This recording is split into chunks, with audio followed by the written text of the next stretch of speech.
I want you to quickly give me the mantra of multicultural understanding in a classroom. The mantra. I am old and I am deaf. Please. Diversity, connectivity, empowerment. Bring the house down.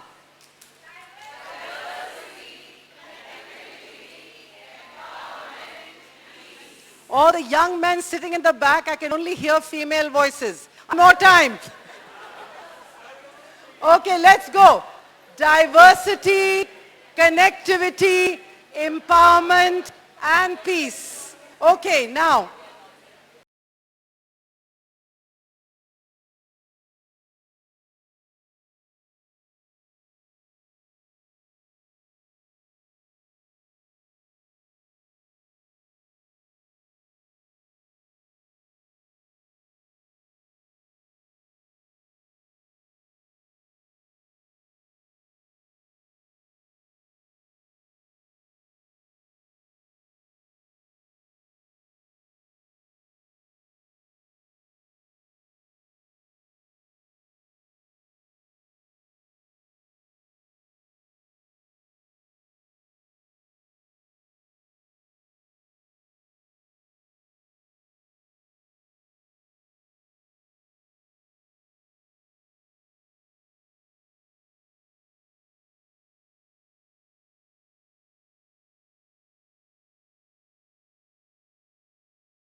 He said, "Sire, I get some whatever little money." And the king said, "I'm going to give you 1,000 golden coins if every day of my life you ask me the same question, who are you and where are you going?" And I think that the time has come for us to think about the whole understanding of identity. Because identity, whether it is an ethnic identity or a cultural identity or a global identity or an identity which is connected with customs and practices and peoples, is very important. Because very often we are layers of those identities. We are relationship identities where we are mothers, wives, husbands, fathers, brothers. At the same time, we are a broader identity where we are teachers, students, friends, learners, advisors, and so on. And then a bigger identity, the community, where we may be counselors, where we may be teachers, and so on. And a greater identity to the nation, an identity to the environment, our connections to the environment, our connections to the world. Beyond yourself, what is your identity? Because identity is very important. As I said, who am I, who are you, and who are we together? The whole understanding of identity is extremely important. So before we start on global citizenship and multiple identities, I want to have an understanding of a solo identity. And I think that if she's unmarried, she can't possibly be a wife. So my suggestion is that if you're a wife, it's your identity. She may want to be a wife, but she's not got that identity yet. So can we have that going, please? And I want you to do it yourself. This is an individual exercise, my friends, where you talk about identity. Yourself as a religious identity, yourself as a cultural identity, yourself as a relational identity, yourself as a community identity. This table is very interested in identities and pens and pencils sharing. Okay, just think about it yourself, guys. Yourself, ladies and gentlemen, yourself. This is a personal exercise, a personal exercise. A personal exercise.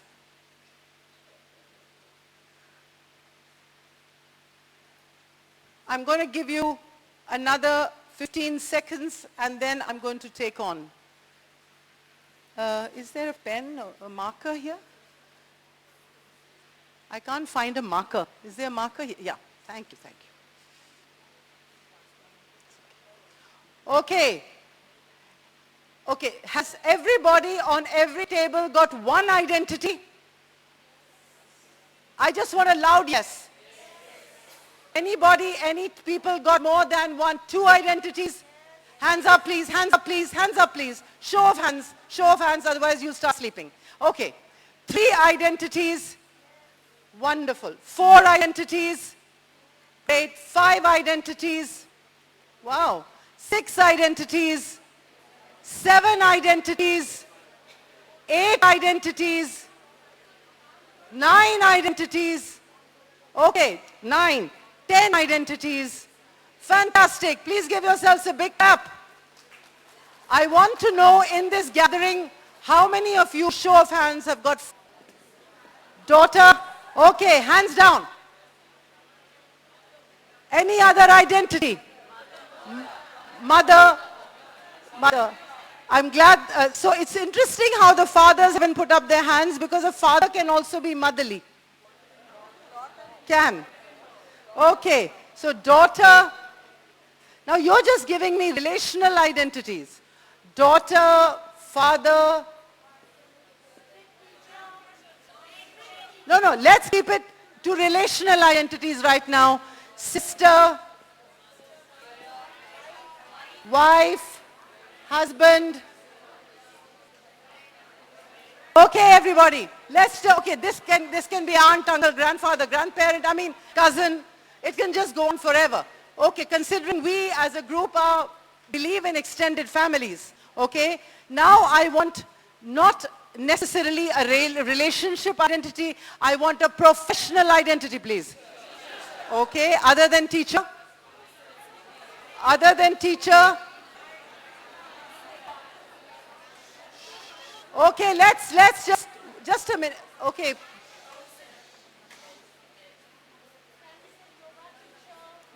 No, we just say teacher, stroke, educator, can be anything.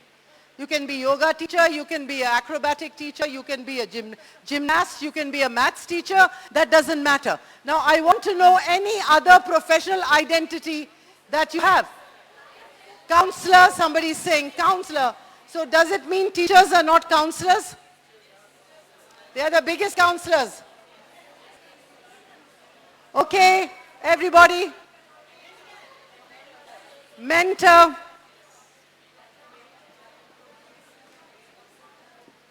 Mentor. Any other identities? Chef. Professional identity, chef. Okay, now, can we halt for a minute, please? And come down. This is a very, very naughty class.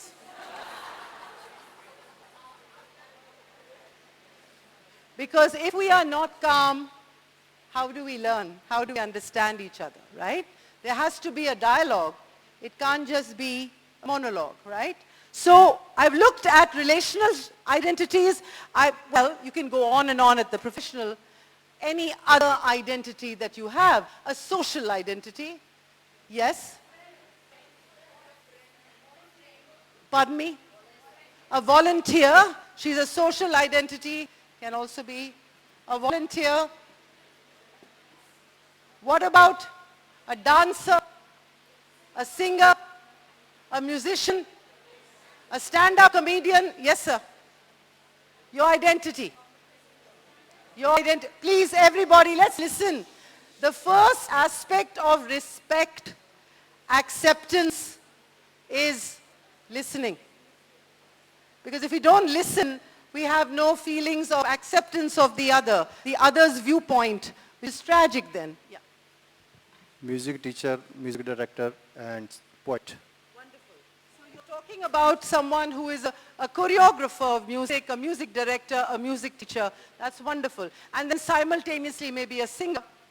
Yeah? So that's what a singer, a choreographer, a music director, and so on and so forth. Anybody with any other identity?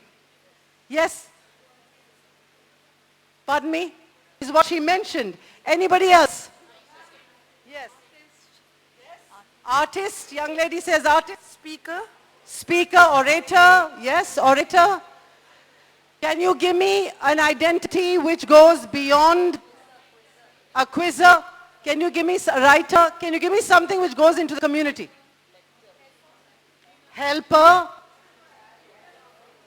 yeah, a guide, NGO, social worker.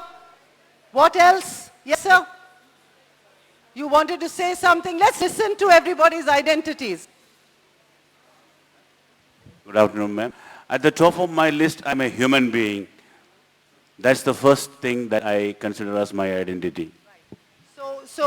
Well, he's a human being. So the first thing is that the moment he stands up, we know that we're not animals. Yeah, we know that we're not animals. We're human beings. Great. So that's of course the overreaching identity. And thankfully we know we're human beings because right now we've not been invaded by the Martians. And then we could have said, yes, I'm a Martian. Yes. Sue has a religious identity. Your name is your identity. Okay, now, I'm coming to a stop here. And I want to ask you, so all of us have an identity, and this identity is very important to us. Now, I just want to say some very important facts to you, which I think are necessary that we should know. You know, I spend a lot of my waking hours in schools that are recalibrating themselves for the future. I travel and go to many schools that are working for the future, right? And there are three important things that I keep thinking of when I see them, or I see the understanding of 21st century learning. The one most important thing I see, and I want you to know, I want to know whether you think the same, is that the gap between man and machine is shrinking, minimizing. The whole understanding of global citizenship is shifting. Now we'll talk about that. Why is it shifting? And the third is the damage that we have done to the ecology of this world. We've run out of time. I mean, look at what's happening at the Amazon forests, right? Which means that you've all heard of the butterfly effect. That a butterfly flaps its wings in Colombia or Argentina or Rio, and the effect can be felt in a hurricane. So we are, my friends, completely interdependent. We must never forget there is a very interesting word which says Vasudhaiva Kutumbakam. The world is a family. Charitam, that means create your character so large that it encompasses the world. Because if you look at yourself, now have a look at yourself and say, the chair that I'm sitting on was not made by me, right? The clothes that I'm wearing, the cotton fabric was by somebody else. It's stitched by somebody else. Maybe you stitched it, but it doesn't matter. The point is that the base of the cloth was found by somebody else. The glasses that we can't do without is the mental creation of some great mind. Somebody else put it to a frame. Am I right or wrong? The handbag that we feel very good about, the Gucci or the Louis Vuitton or whatever we walk around with, we had nothing to do with it. I don't even know whether Louis Vuitton had anything to do with it, because ultimately it may have been some Bangladeshi poor woman or some Indian poor woman making it in a village that they have reworked and brought it out to Louis Vuitton's, what shall I say, show houses or showcases. Right? So the funny thing is, even the blood and the bone in our bodies don't belong to us. They are given to us by our father and our mother, and an act of love that was created through a DNA. Who are we? We are nobody without the other. Nobody. And the funny thing is, we don't know. We keep talking about me, my identity, and who I am. And I want to know how many of you have heard of that great Ubuntu culture. Ubuntu is a South African word. Mandela used to use it. You've all heard of Nelson Mandela. And Mandela used to use it. It's like ahimsa, which means that people are people because of other people. People are people because of other people. I am no one without you, and you are no one without me. You are listening to me, so you have made me visible. If you start talking to yourselves and you go out and you disappear, I'm invisible. So it is our right, it is our dharma, it is our religion, that we must make children visible. We cannot make children invisible, which means that we have to understand. And the interesting thing about the South African language, Swahili, there's a word which says, when you say hello, so it is sawubono. Hello, sawubono. And the response is sihona, I'm here. The moment you say hello to someone, you make that person visible. You understand? So there's one general hello, good evening. But the moment you look into somebody's eyes and say hello, how are you? You've made that human being invisible. That, my dear friends, is the great interdependence of life. And Vasudhaiva Kutumbakam, that is an integral part of what we are. The world is a family. And so the whole aspect of global citizenship has shifted. Why? For the simple reason is that the world has shrunk. Has it not? It has shrunk. It has shrunk completely. So in the next 30 years, you won't even know where our children are going to reside. Am I right? Today we are teaching them from some NCRT books, right? Right? But we don't even know whether what we are teaching is going to have any meaning 30 years down the line. I know that when I was young, and I'm an old woman, and I know that when I was young, from that time to today, continents have changed. Seas have changed, countries have changed, borders have changed, mathematical theorems have changed. Am I right or am I wrong? Yeah. So in certain ways, so I'd like your opinion on this. Yeah, I'd like your opinion. Mathematical theorems No, not what yet I meant changed. is there are some which have gone by theorems. What I meant is that some we've discovered and some empirically we have left behind, but we have brought them up. The point is it's not about, we can say the theory of relativity, we're looking at it in a different aspect. We're looking at black holes in a different aspect. We're looking at thermodynamics in a different aspect. So the vision that we look at things look different in different ways. So the point is, what is most important? How we teach what we teach. How we transact learning in a classroom. How do we bring out this understanding of 21st century skills? We keep talking about it, but 20 years have already passed. Am I right? To the 21st century? So I just want a quick recap from you as to what do you think about 5 or 3 words, how you would describe global citizenship. How would you describe? Give 3 words. 3 words or 3 lines. How would you describe global citizenship? In 3 lines and then tell me about it. Or 3 words. What does global citizenship mean to you? What does it mean to you? Global citizenship. Just think about it. If you'd like, you could write about it. What does global citizenship mean to you? I mean, you're a global citizen, aren't you? Because you belong to another country, you're living here, you're a global citizen. You are working with the customs and practices of another country. It's wonderful. So what does global citizenship mean to you? What does it mean to you?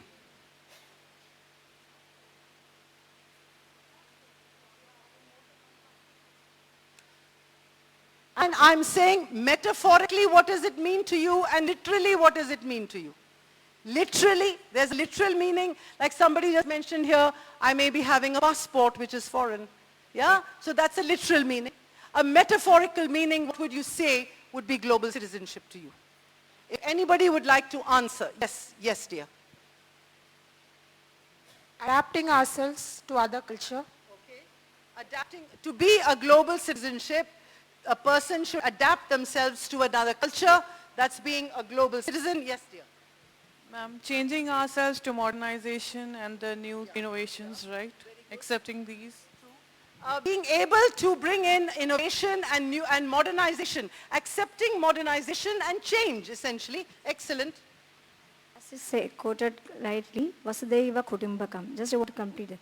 Ayam nija paro iti ganana lagu chetasam udara charitanam tu Vasudhaiva Kutumbakam, which means that this is mine and this is yours. This kind of mentality only crooked-minded people will have. Udara Charitanam, the one who is very broad-minded, will think the whole world as their own family. So this is a good global. Thank you. Thank you very much for that. Give her a clap, please. Thank you very much. for that wonderful rendering that you've given of the entire phraseology of Vasudhaiva Kutumbakam. And I like the way you sung it sweetly in an innovation, in invocation. Yes, somebody wants to talk about, yes dear. Live and let others live. Okay, for her, global citizenship again is about acceptance of the other. Anybody would like to talk about global citizenship in a more technical way? Yes, anybody else? Yes, yes. I must be responsible for the not misusing my liberty in using the resource of the earth. And if anybody is spoiling or damaging the resources, I must be able to have some say on it. Right, right. So, to be a part of the resource of the world, the natural resource of the world, and not sort of ruin it. Fitting into the plurality. Fitting into the plurality of life, the whole plurality of life, some things which is much more than one and many. Yes. The skills, the abilities that we learned during our early, that enable me to adapt to the modern world. That is... Very good. The kind of skills that I must pick up to help me to adapt to the modern world. You'd like to say something? Awareness of what is impacting our world. Great. Awareness of what is impacting the world. Anybody would like to say something? Understanding about others' rights and responsibilities. Understanding the responsibilities and rights of the other and accepting it, right? Anybody would like to say something different? Yes, again, transcending cultures, like removing the imaginary borders. That's great. Removing imaginary borders and transcending culture, moving seamlessly across civilizations and countries.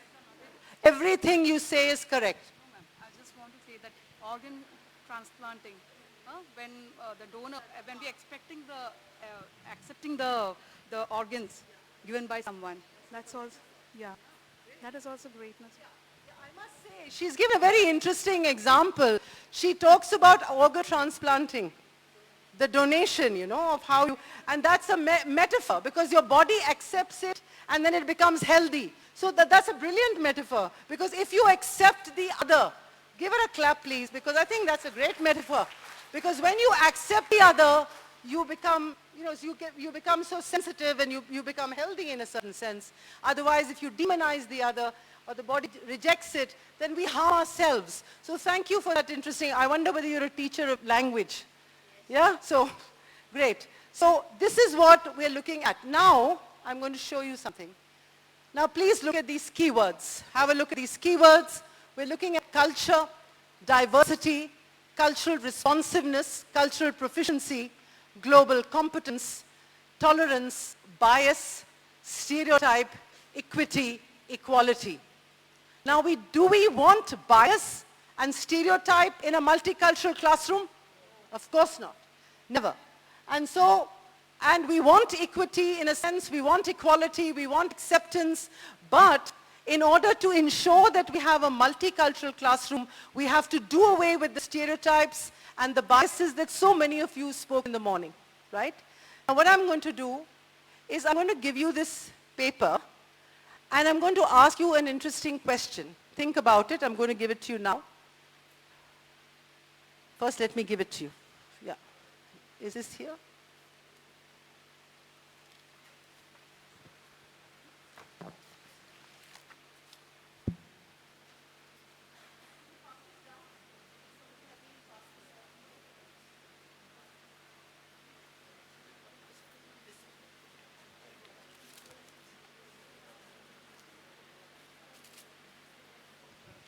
Okay. If you could just pass it down to your friends on the other tables, I'd be grateful. If you would just pass it down because there are lots of people. Thank you so much. Thank you.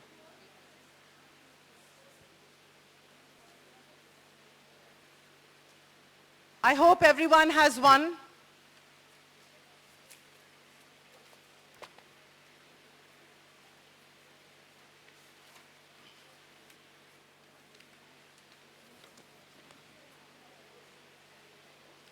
Is there more? Are there more coming around? Just pass it down. Has everybody got one each? No, here they haven't got. They haven't got here. No, that's not it. That's not it. You didn't take more? No, this is, you can give the other side, though I didn't want them to take this type, no? But anyway, give them this. This side? Yeah. Actually, I wanted the single one, but doesn't matter, give it. Leave this. Have you all got one now? Just use the side which says activity 3. Just use the size that says activity 3, please. Someone doesn't have it here. Here. I've just got lots. I've got lots. Over here. Activity 3.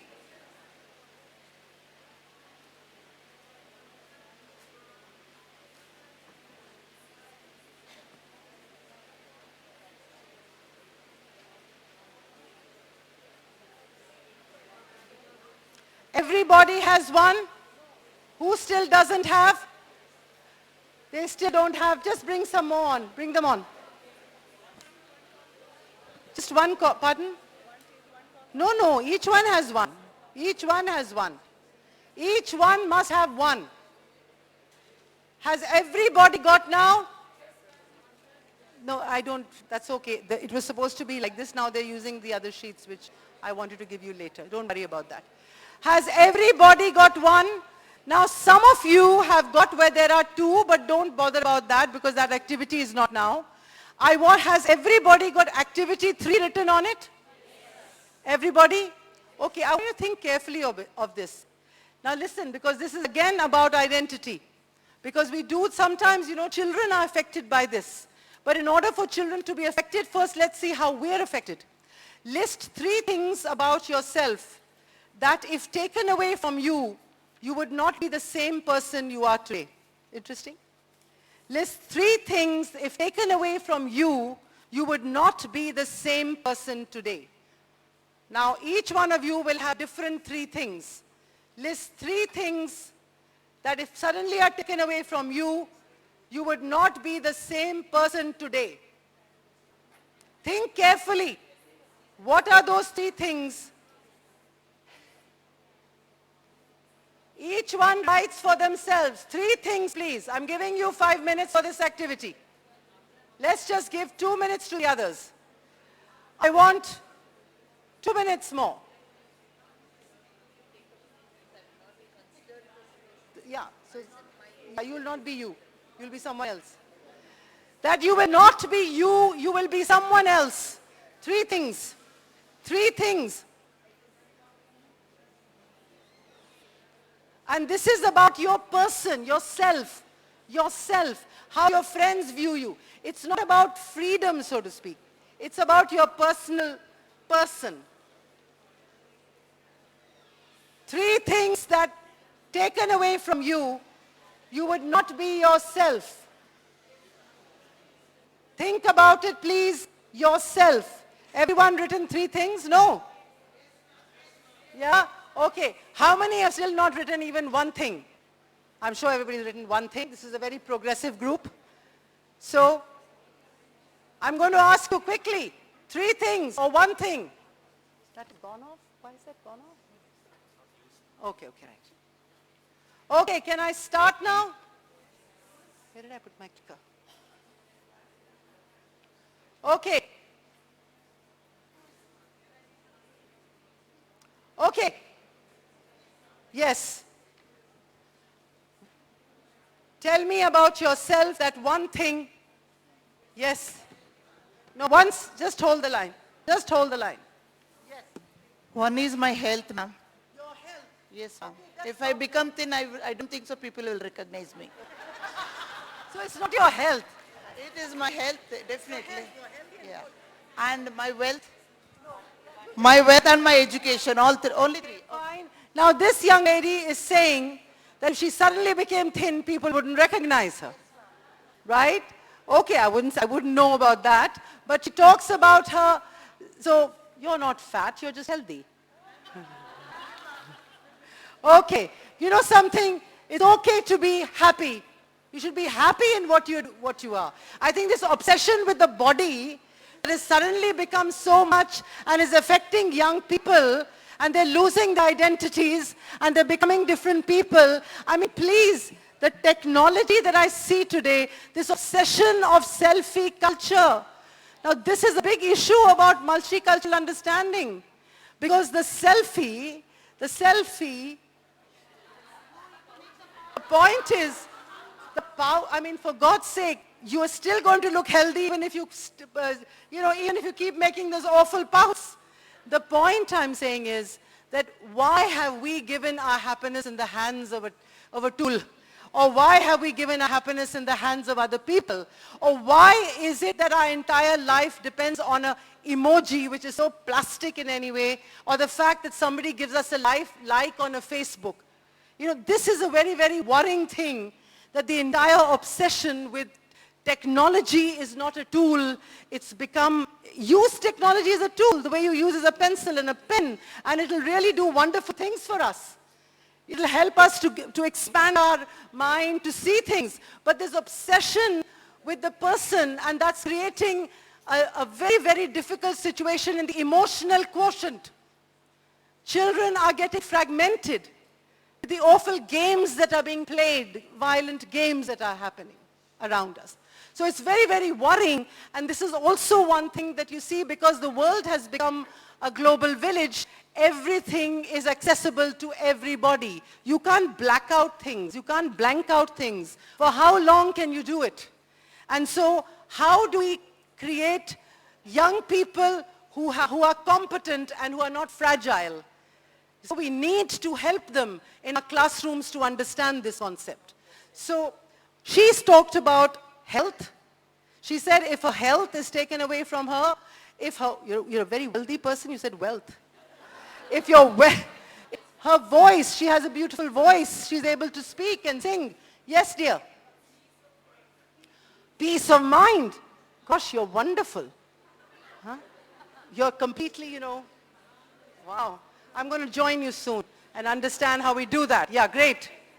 My self-esteem, my freedom, and my laughter. Self-esteem. My freedom and my laughter. Your luster. I said her luster. Okay, her laughter. Yeah, her laughter. She must be a very joyful young lady. Right? So she's joyful. So when and imagine her becoming morose. Is there somebody else who can tell me what else taken away? Yes, love. If my expressions are being taken, like people always say I cannot hide my expressions, like they feel that I'm very short-tempered. Like it's not like that. I react to an environment very instant, proactive. That's why. So if it's being taken, I won't be the same person. Your name, Kadambini. Kadambini says that, she feels, and she's absolutely right, she is sort of, I don't call her reactive, I call her proactive. Because I think we should look at emotion in a more positive manner. And if her positivity is taken away from her, she won't be the same person. Can somebody tell me something that matters so much to them? Yes. Her dignity, very good word, her dignity. Her dignity, her self-esteem, her confidence, her love, her contentment, peace of mind. Is there a new word? No, don't give me words like happiness. Happiness is a condition. I mean, suddenly I'm going to give you a Pajero, you'll be jumping up and down. Okay, so happiness is relative. Okay. A memory, okay, very good, because we have a lot of tragedy when we lose our memory at the old age, dementia and other things. Very right. Your whole identity becomes, correct. Yes, sir. Oh my God. Now this is going to an extreme. Naturally, there'll be no person there. I'm talking about a person who will be the same person. Okay, that's getting a bit morose. But interesting point. Interesting point. Anybody with anything else? Yes, sir. Okay, can we listen to him, love? Can we listen to them? Yes. Friends, just listen.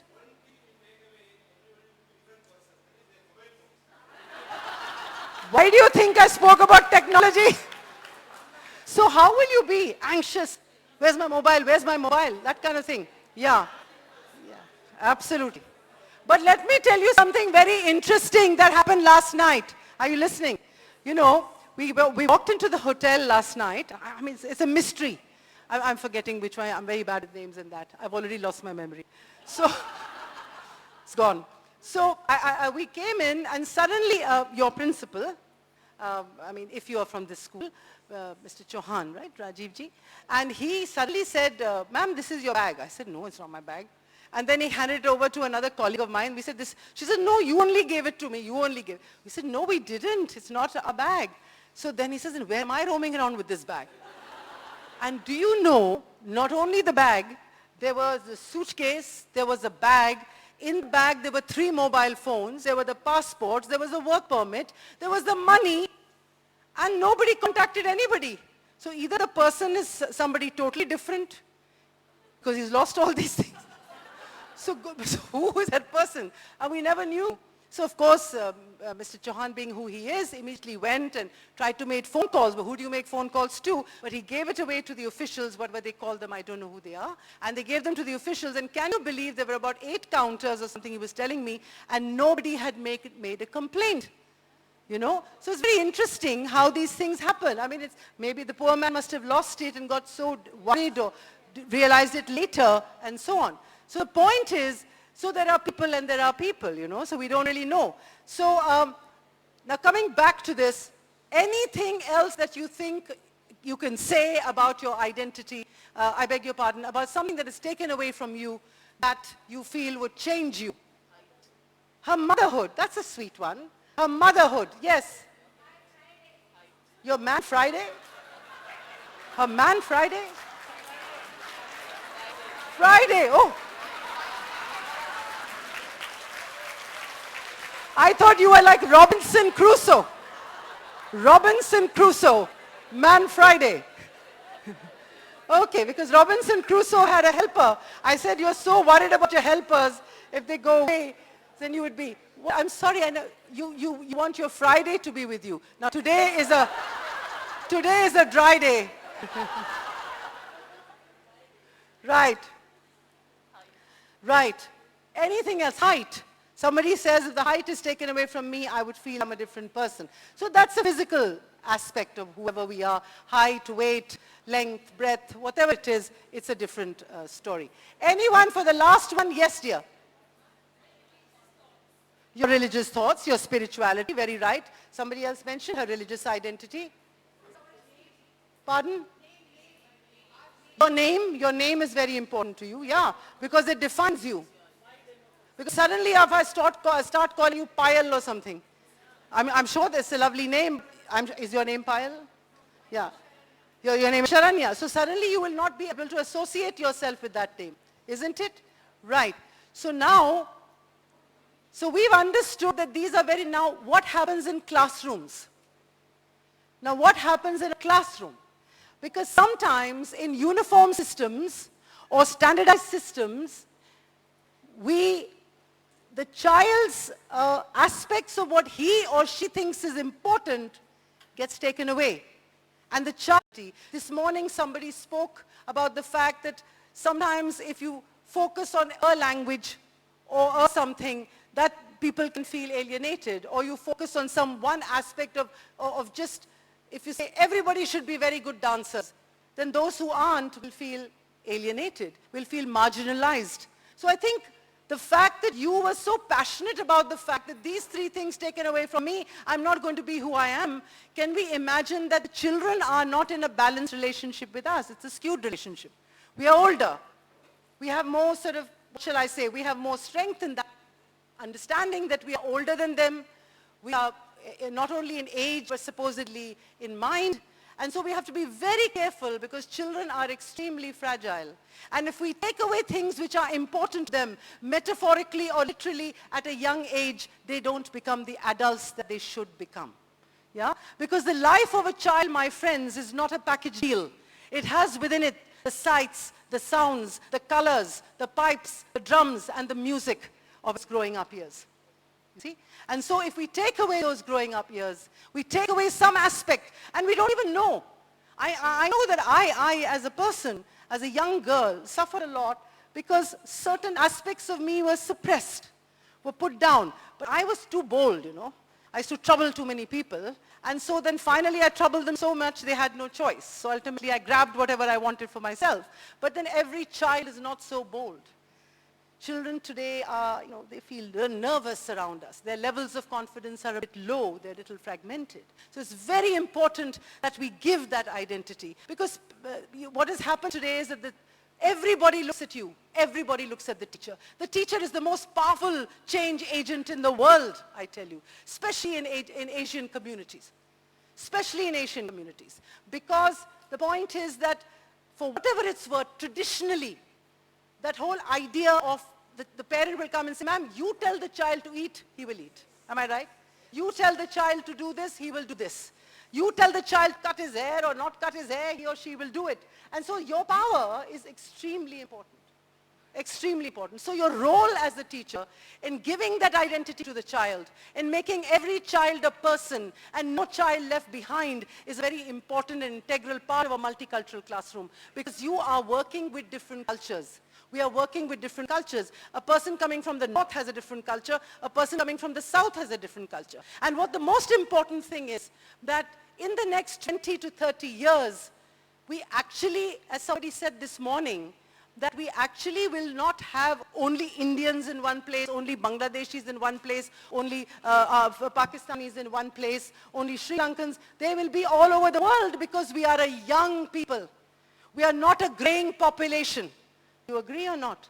And because we are not a graying population, we will become the youngest population in the world by 2025. By we, I mean Indians, Bangladeshis, Sri Lankans, the whole Asian group will become young. And so we need for them, as Mr. D'Souza said in the morning, that we need for them to move seamlessly across nations. We need for them to move seamlessly across countries, so that we have to teach it to them now, because we have to get them ready for the 21st century. Now I'm going to ask you, now think about it now, 4 or 2 or 3 points, write it down. Write it down. I'm going to quickly ask you. What in your understanding are the literacies and competencies of 21st century? Don't give me critical thinking and all that. Don't. Okay, you can give me that, but you have to give me something else. Give me that, but give me something else. That is there. What are the literacies and competencies of the 21st century that you need to bring into a multicultural classroom? What are those literacies and competencies? What are those literacies and competencies? What are the literacies and competencies that you have to bring into a multicultural classroom if you want to connect with the 21st century and beyond, and beyond? How would you rate them? What do you say they would be? I mean, please bring in the entire B.Ed, that everybody learns about critical thinking, analytical thinking, reflection. Well, that's been there forever and ever. That's an integral part of learning and education. Can you think of it?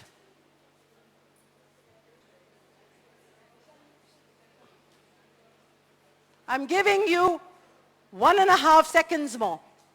That's a long time. Yeah, no answer is wrong. I said give it. Give whatever you want. Very good. Yes, that is, yes. Yes, of course. Collaborative learning, of course. Collaborative learning, critical thinking, analytical thinking. Go beyond that. Go beyond the box. Go beyond the box. Okay, awareness and sensitivity. Awareness, sensitivity. I'm so sorry. Pardon? Okay, very good. Yeah, okay. What is the competency? Yes. Wise use of technology. I'm coming up with this. Sorry, somebody's saying something interesting here. Pardon me? Global? Yeah, very good, excellent. A global curriculum. A global curriculum, you know. As how do we look at global curriculums? But then you see, we are all doing assessments. Everybody is looking at PISA and all that. Assessments have become very global, but content hasn't come global. Yeah, yes. skills, yes. So let's look at these competencies and I want you to tell me what you think and what you feel. What are the, quickly, I want some survival skills. Somebody talk about technology.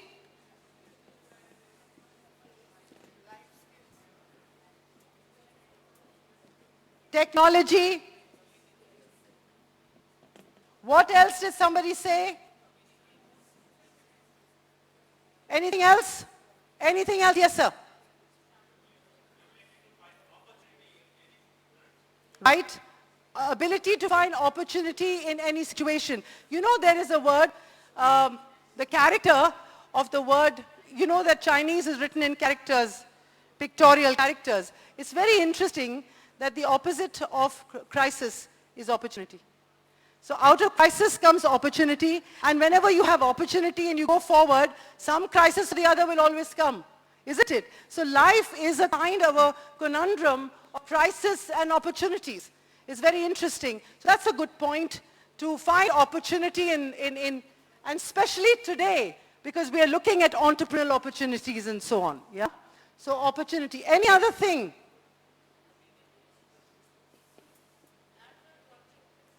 Lateral thinking.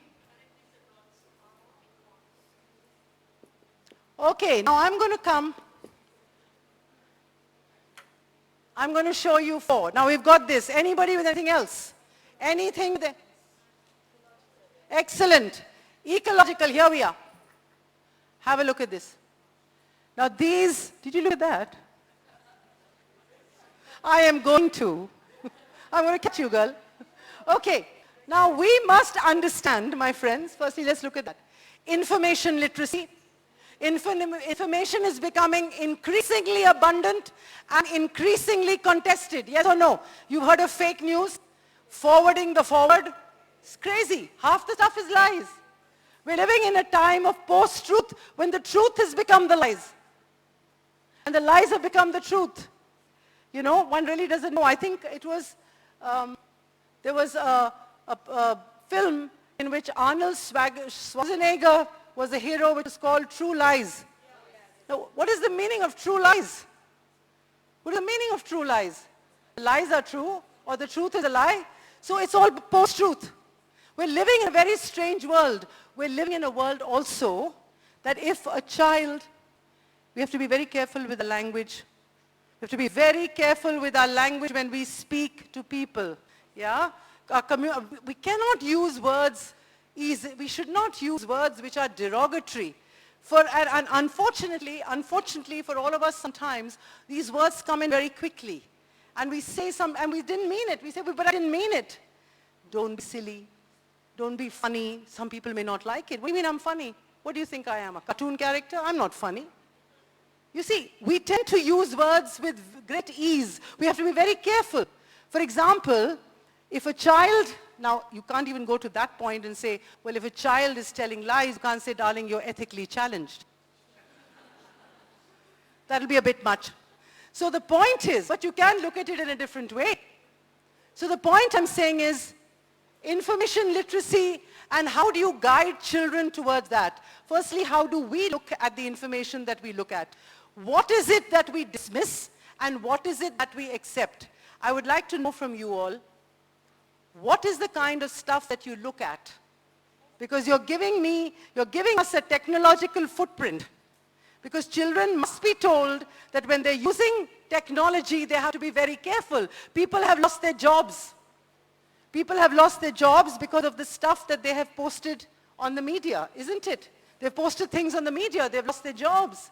And suddenly what has happened is the ghost has come back to bite them after 10 years, 15 years. There was a situation like this in Bangalore when somebody was taken on as a vice president of a company, and suddenly he was told, sorry, you can't get this job because 15 years ago you said something which was very derogatory of a woman on the net or on social media.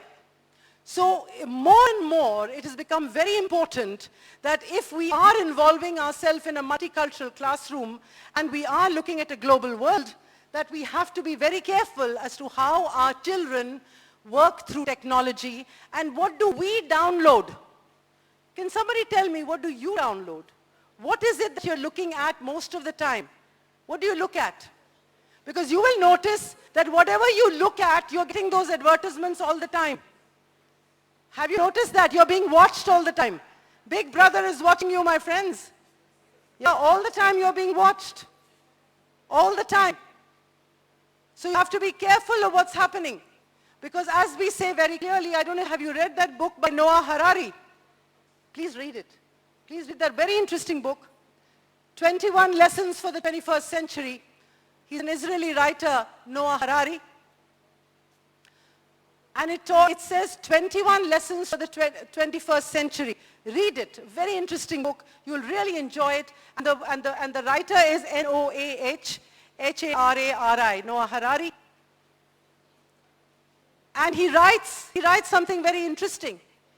He says that ultimately you're going to be completely captured by technology. What you eat comes to you through Swiggy or the other things. Am I right? What you read comes to you from Amazon. Right? What you watch comes to you through Netflix. Yeah? Who you marry comes to Naukri.com. Not Naukri.com, Shadi.com. The job you want comes from Naukri.com. Please, friends, beware. Be careful. But one of the greatest inventions of this world is technology. And it is going to take us in leaps and bounds, but we have to be a little above it in that, emotionally, mentally, psychologically, or we will damage ourselves. And in turn, being teachers, we'll damage our children. So let's look at this. So that is why I said information literacy is extremely important.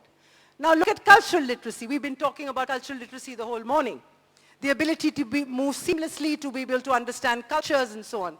Ecological literacy, what I talked about just now, that what's happening to the environment. Are our children aware of the environment? Because in a multicultural class, environment is a very big aspect. Every time you're teaching heat, light and electricity, and your child leaves the fan on, is he aware that there are coal miners in Dhanbad, maybe in India, coal miners maybe in Africa, who don't have much time to live because their lungs are filled with coal and they'll be leaving behind widows? Is he aware that there is an interdependence of life between him or her and that coal miner, thousands of miles away, digging coal so that we get all those facilities? Every time we leave rice on our plate or food in our tiffins, are we aware that there are farmers who are standing in 2 feet, 3 feet of water, leeches on their feet, and may commit suicide tomorrow because there's nobody to distribute the food? Are they aware? Are we making children aware of these important aspects of learning? Now, these are all connected because ultimately we may be sitting in Dubai or Oman or Washington, or we may be sitting anywhere, but we are connected to a human being who's supplying us resources from a very different place in the planet. Why is everybody so disturbed about the Amazon rainforest? Because it's going to affect our cloud cover. Yes or no? And it's very frightening. Do you remember when that volcano burst over Iceland? You remember there were flights that were completely rerouted. For months on end, it was very difficult. For weeks, people's vacations went for a 6. Flights were not going. So today, we cannot afford to say we are not multicultural. We have to be multicultural, understanding ecology. We have to be multicultural, understanding the environment. We have to be multicultural, understanding information technology, in understanding culture. And of course, the most important aspect, multicultural understanding emotional literacy, EQ. When I talked about children, because we want to have children who are going to become leaders, who are going to become entrepreneurs, who are going to take their own decisions. And if they're not able to do that, what will happen? So please look at the whole understanding of 21st century literacies. Within that, you have your learning, your content, your reading, your writing, and so on. But these are, so every time you enter your classroom, you tell yourself, I've entered a classroom today. I have 40, 45 kids.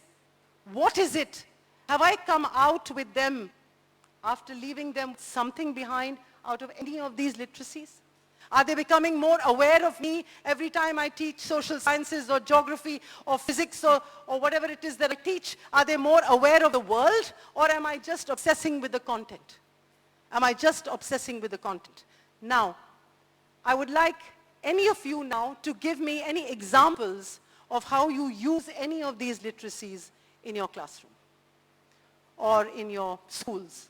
If you'd like to tell me, I'd be very happy to hear. If you'd like, you can think about it and tell me what you feel. How are you using this? Somebody has put their hand up at the back. Are you sort of, would you like to say something? How is she, this young lady at the back, how she's using any of these literacies, sorry. And just speak a little loud into the mic. Thank you. Good afternoon, ma'am. I spoke about the ecological literacy to children, about how to, the awareness about the green nature, how to save the nature, and how to implement in a, in this society, it's, especially in Oman, it's not possible to maintain the plants. So I train them how to maintain that plants, and even I have in my home how I maintain when I went during holidays. So that thing I spoke with them. So she talks about the fact that, it's a little difficult to maintain plants and all that because of the dry climate, but she talks a lot about ecological literacy in her own home and in her own house, in her school, and in her own home, she tries to maintain plants and so on in order to bring that kind of nature close. Is there somebody does some interesting innovation with any of these literacies? I'm from Wadi Kabir School, and school as an organization, institute, is trying to go paperless. We have already started doing things, so even lesson plans, they come to us via mail. We don't photocopy. Even the circulars, ma'am, they are now sent on Google Classroom. So we, as far as possible, we are trying to go paperless. Anybody, that's very nice. That's about, it's self-explanatory. Once the circulars are old, they can use to do maths or, write spellings and practice. So you save paper.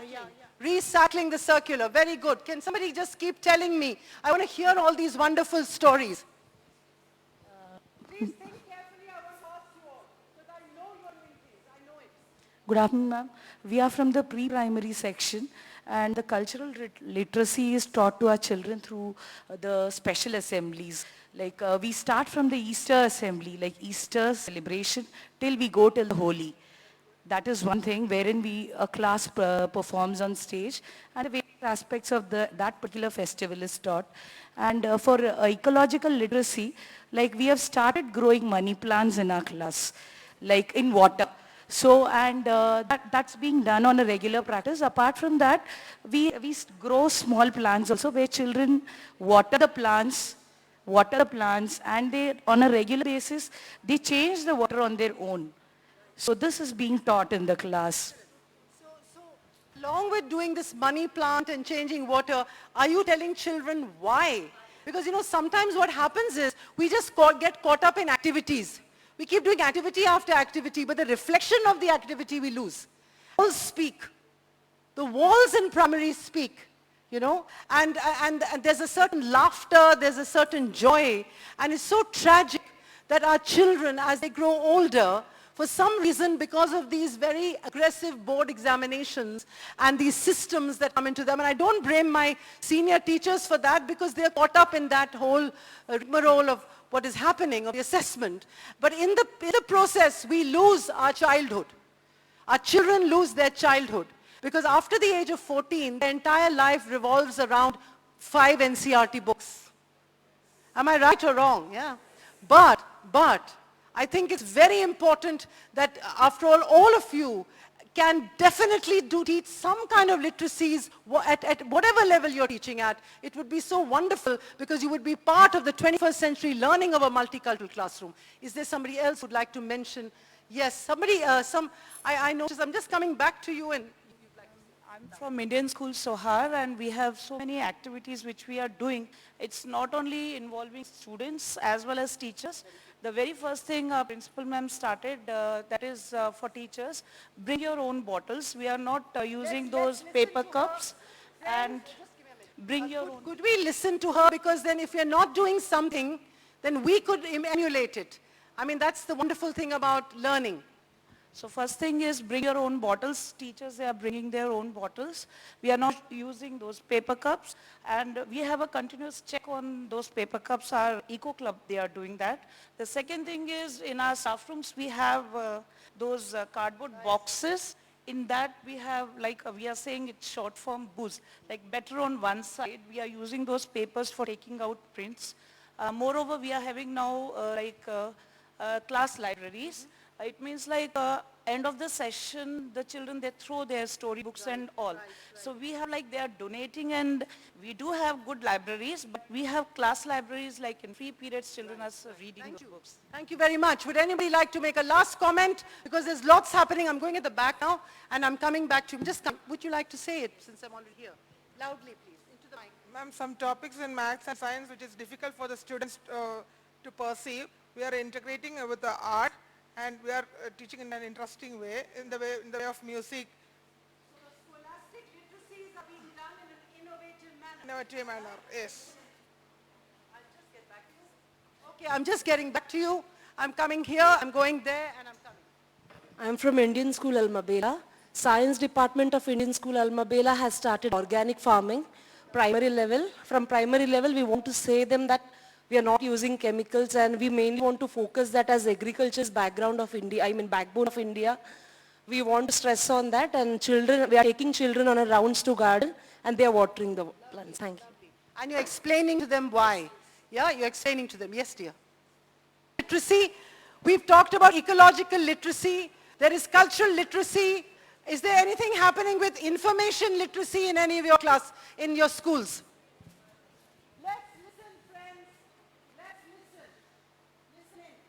I'm Anbalagan from Indian School Algubra, ma'am. We have a mobile app from started last year. Then all the applications, all the worksheets, and all the informations, everything upload only in the mobile app. The students and the parents, they see only from the the school, not me. Then and also we have past 4 or 5 years before itself, we started recycling the books and other things associated with the MUSCAT daily. Apart from that, all the teachers know that chemistry teachers, I'm a chemistry teacher, we have a chapter in the grade 11 book, Environment Chemistry. We talk about global warming, why the UV rays, how to control the UV rays, all these things, and greenhouse effect, everything we'll talk in the classroom also. So you're looking at the world as a planet, the world together connected. Yes, dear, you want to do? Quick one. Good evening to all. I'm Sama Sheikh from Indian School Seeb. In our school, we have Nature Club, where we encourage children to come and plant vegetables without any chemical, and then they are selling those vegetables. And then they are investing that money again to replant.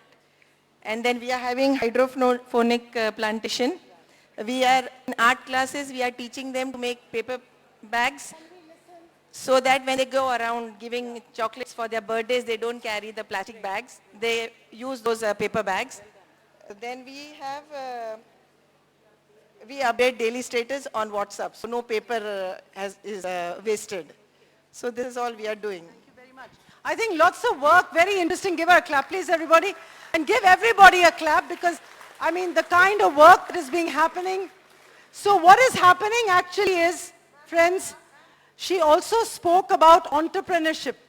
Because you said you're selling the vegetables, and entrepreneurship has become the mantra of the future. Because we always say, stop working for others, work for yourself, and that bring about more jobs. So it's great. Now I'm going to put an end to this, and I'm going to come back to you again. I'm just going to come back to you. I'm just going to come back to you. Now I'm going to show you something. I'm just coming back to you. Okay, now. Let's have a look at this. Please, everybody. Is there sound here? It doesn't matter if there's no sound. There's subheads. There's no sound, right? Is there volume? Can you read what is being said at least, right?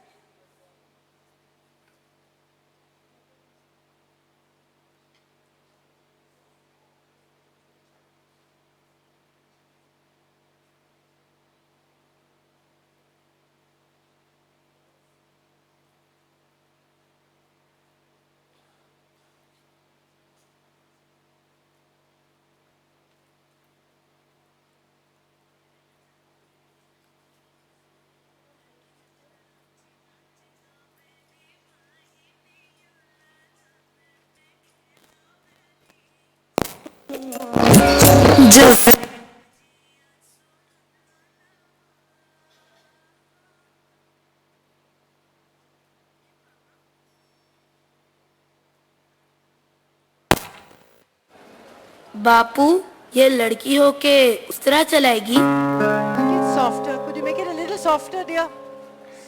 अरे बेटा उस तो को क्या पता कि चलाए वाला लड़का है या लड़की. क्यों? चल बेटा. Can we go back? Can you go back, dear? Could you just rewind this? I'll do this. Yeah. Okay, please look at this because we're looking at stereotypes now. बापू कहते हैं बच्चे जो देखते हैं उसी से सीखते हैं. जुग जुग जिया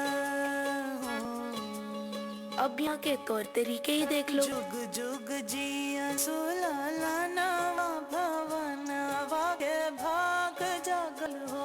लड़के क्या कर सकते हैं और लड़कियाँ क्या नहीं, ये तो यहाँ दिख ही जाता है. भाग जागल हो. पिताजी का पेशा ले लो, शायद लड़कों को विरासत में मिलता है, मगर ऐसा नहीं कि लड़कियों को कुछ नहीं मिलता. मैंने देखा है उन्हें भी मिलता है.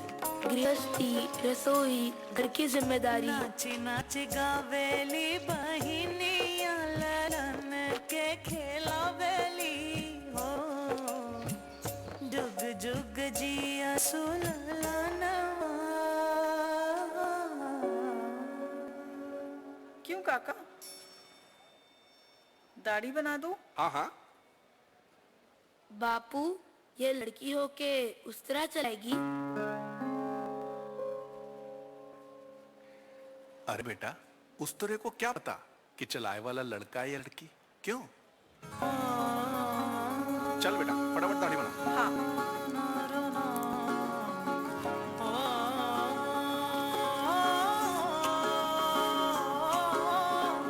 जुग जुग जिया तो बाबोनिया के दुनिया जोर कैलो. जुग जुग जिया तो बाबोनिया के दुनिया जोर कैलो.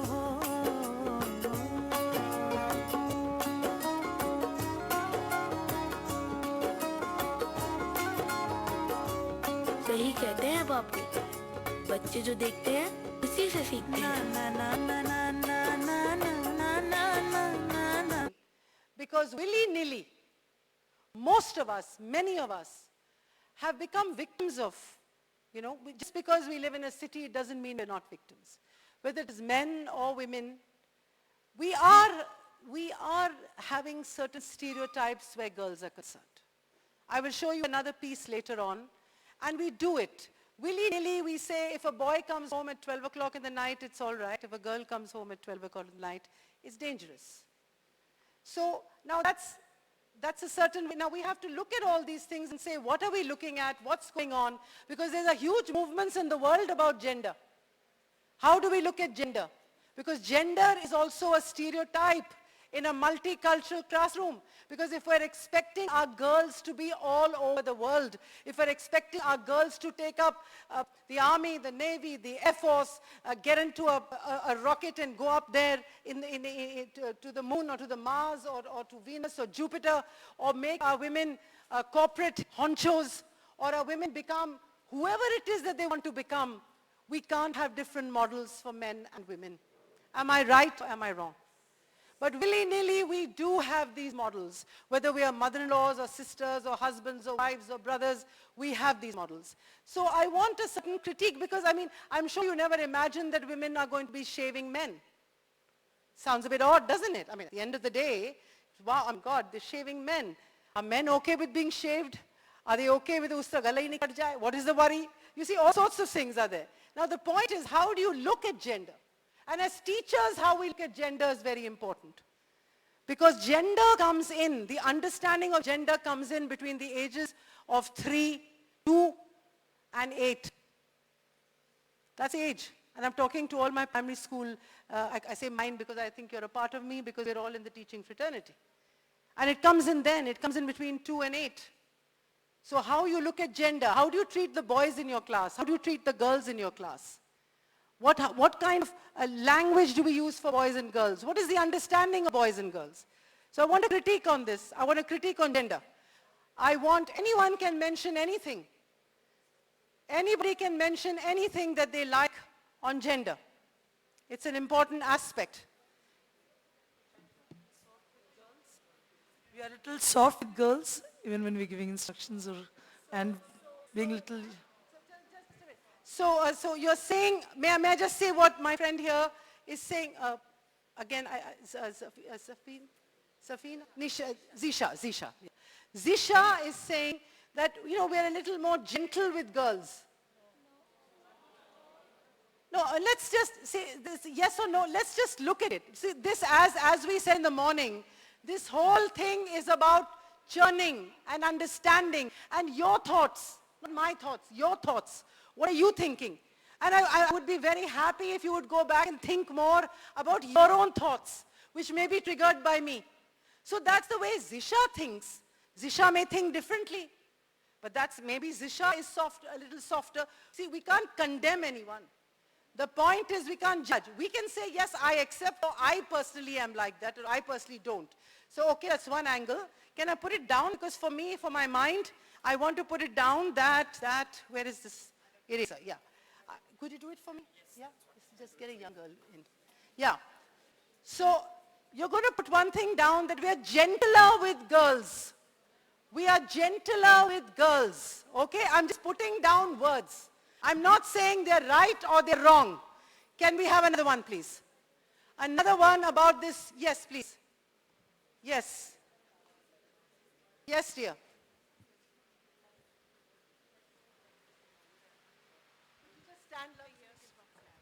Ma'am, I don't think so. I mean, we treat both boys and girls equally as we are teaching in a co-ed school.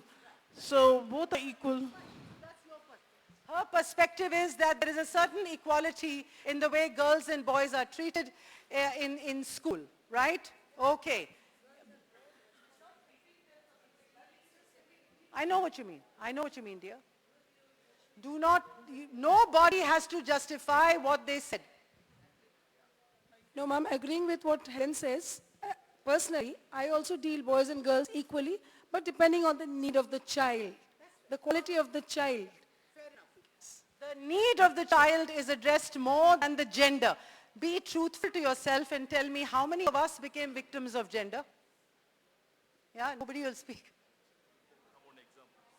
Please, sir is going to give us an example, short one. When I take a new class, I make the ground rules. One of them is, if any announcement, some council member or anyone says that some greenhouse boys can register your name, nobody should say a girl's name. Similarly, greenhouse girls can register name, means nobody should tell any boy's name. Students, they say for fun. It will hurt the feelings of the others. This should not happen in my class. I will not tolerate like this. Do you understand what I am saying? That's what. So there we have to differentiate the gender.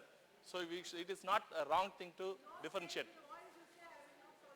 Yes. No, both.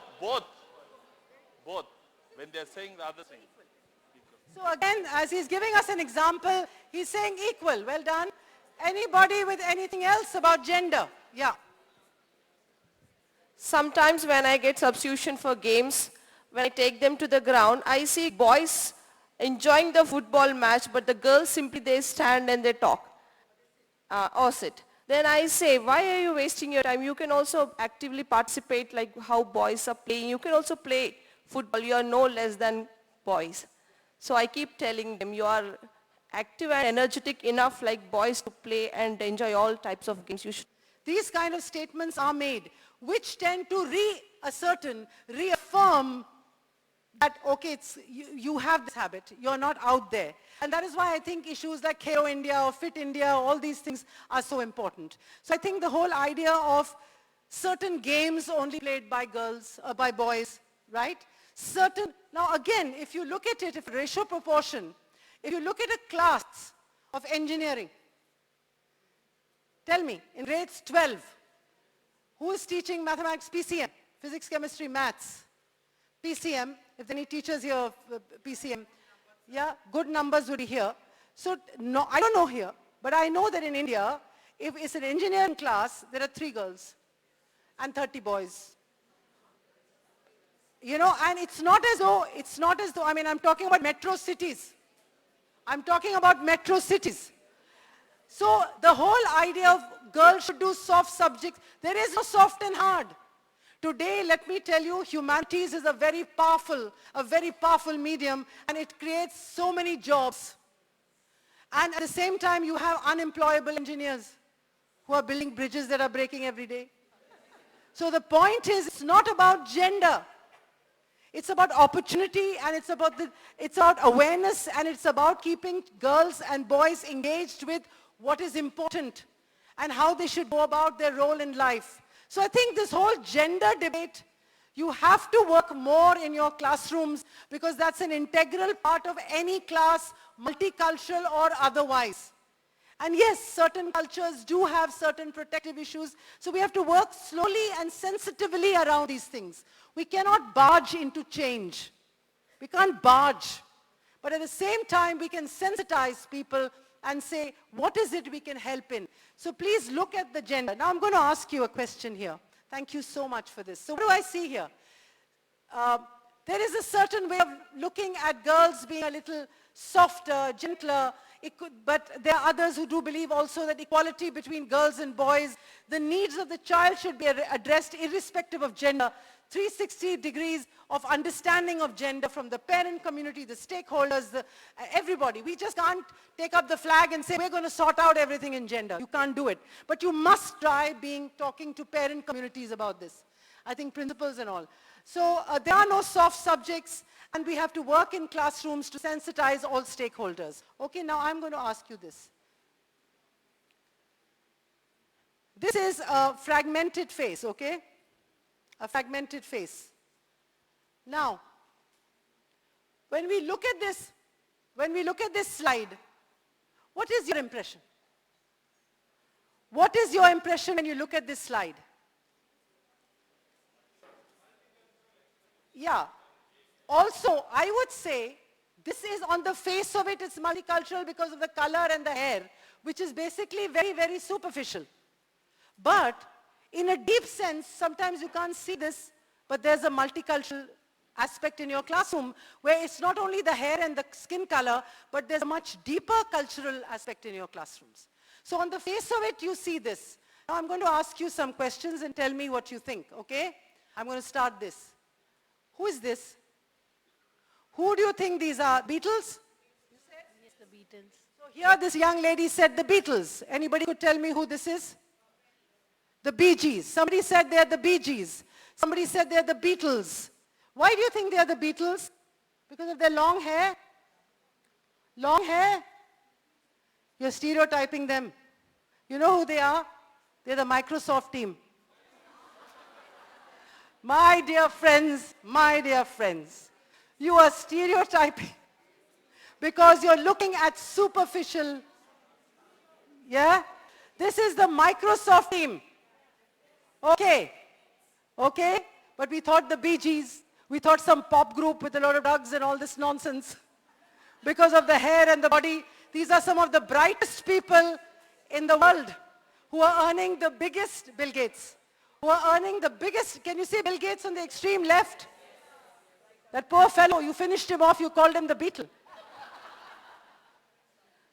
Okay, can I show you next slide? Next slide, okay. Poor old, so would you have invested, suppose they had shown you these faces, you would have never said, I'm not going to invest my 5 lakh rupees I get from the school. No way I'm going to invest in these long-haired rascals. So you would have never invested in them, but they're the Microsoft Corporation in 1978. Now, poor Bill Gates, he was booked. Now, suppose you had seen Bill Gates like this, would you have thought that he's going to land up being one of the richest men in the world? He was booked once. He spent some time. Can you see it? What does that mean? That he was booked. He spent some time. So, stereotypes. Same stereotypes sometimes we do in our classrooms. You know, it's very simple. One child is so naughty all the time. Even when he's absent, you say, I'm sure that guy did it. We don't let them rest.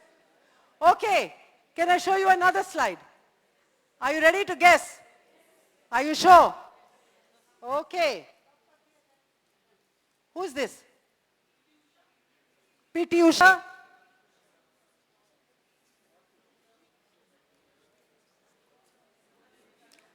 This is like a quiz. Okay, what? Okay, forget her. Look at all the children. What is the first impression about this classroom?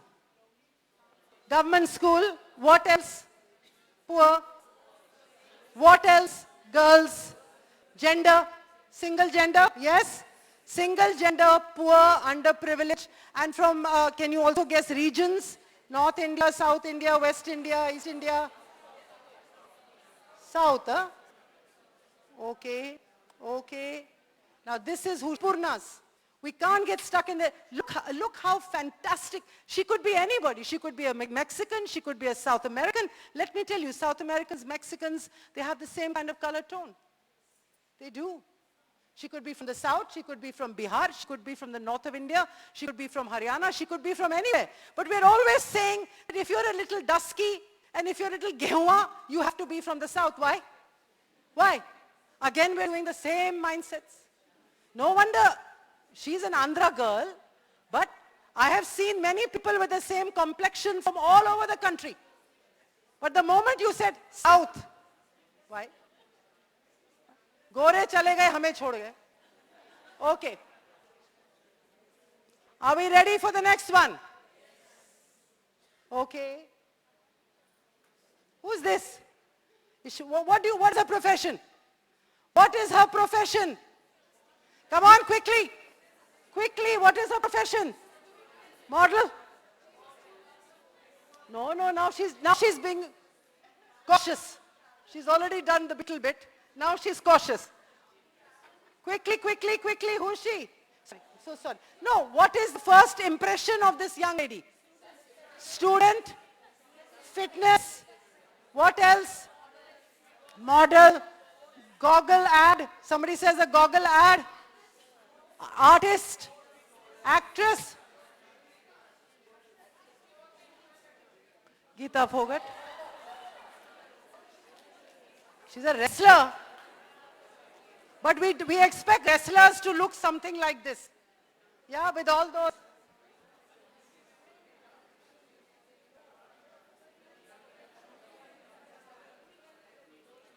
So can I go back now? Now these pictures very clearly told us underlying biases that we have. We said we don't have, but we do have underlying stereotypes, underlying biases. Am I right or wrong? Otherwise your responses wouldn't have been that way. It's not as though is anything wrong. As I said, I'm not judging myself or you. Because frankly, even if I saw this whole gang like this with long hair rushing around, I would have been a bit tense, you know. That are these the people who I'm going to, give my money to? What are they going to do with it, you know? And so we have to be careful. So the point I'm making is each one of us has a different way of looking at the world. We have to be careful of the biases that we show in a classroom. We have to be careful of the stereotypes that we make of our children in a classroom. Because the kind of classes that we're going to have more and more over the years will be a variety of children Will be a variety of children in your classrooms, okay? Even within your class, there will be people from innumerable cultures in India, from the south, from the north, from the east, am I right? For those of you who are outside the city of Muscat, you have some other nationalities, am I right? Because I was told in the morning that within the city, there are one nationality, and outside you have separate nationalities. So we can't gauge people like that, right? So now, when we're looking at multicultural classrooms, look at the kind of things that we see in it. Gender, religion, age, body shape or size, race, socio-economic status, family structure, culture, ethnicity, native language, geographic settings, ability, disability, occupation. Is there something you'd like to fit in which you think is not here? Please let me know. Anything. Probably there isn't. There are many things that may be lacking here because everything is not perfect. Maybe something else that you may think of. Can you think of something? So I'm going to stop here now. I'm going to stop here now, okay? Now what I'm going to do now is a quick thought. What is that thought? The thought is that I want you to turn towards your partner, whoever it is. Turn towards her.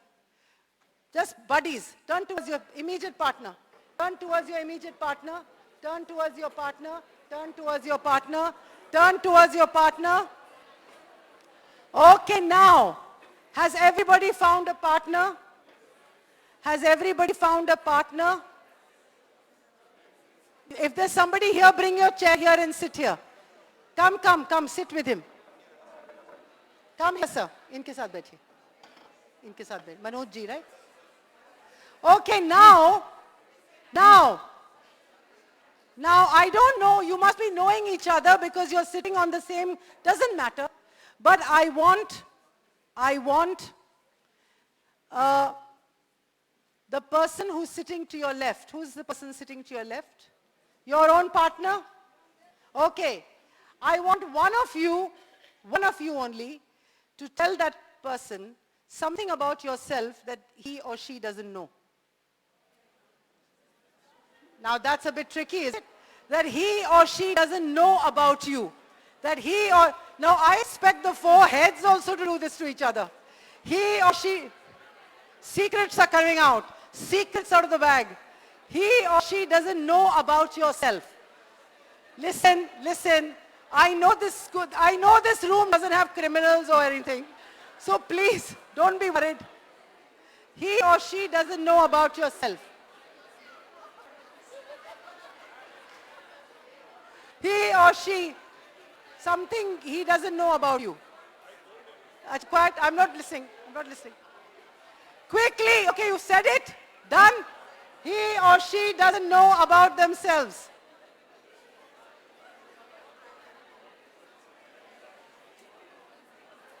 Okay, done. You've told her. Tell her, because I'm going to ask, no, that she doesn't know about you. He or she doesn't know about you. About you, new thing. Okay, everybody, done?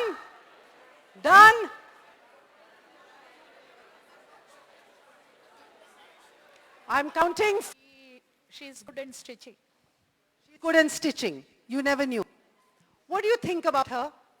Yes, I think it's real. I'm not saying that's real. I'm saying, what do you think about her? One word. Dancer. She thinks she's a dancer. Are you a dancer? Punjabi, so I love She says, I'm a Punjabi, so I love dancing. Do you mean to say South Indians don't love dancing, darling? I'm just kidding. Okay, right. What did she tell you? She didn't tell anything. The second truth is more shocking for me. She said she used to dance and she has learned dance and she never joins us for dances. Yeah. Now, why is it shocking? She doesn't look like a dancer to you? No, she never joins us and She doesn't. So now you can catch her. Okay, I want to know, what did she tell you about her? She's a Keralite, but she's been born and brought up in Vizag. Okay. You're from Kerala and you're born and brought up in Vizag. Now, friends, can we in our classrooms, do exercises with our children that help them to understand the other a little more through a buddy system. This is an exercise. You can do it. Where a child says, I did this today, because sometimes you call a children in senior classes, they may be there for 14 years together. They say, ma'am, I don't know, I'm in another group. Yes or no? So please, this exercise was merely to see that you may have been teachers together for 14 years, 15 years, but sometimes you don't know about the other because you're in such a rush to go to class, to finish your work. Am I right? Yeah? So we have to create empathetic, aware classrooms. Empathetic, aware classrooms. I'm just going to give you. First, I'm going to give you a handout. Remember that handout we did?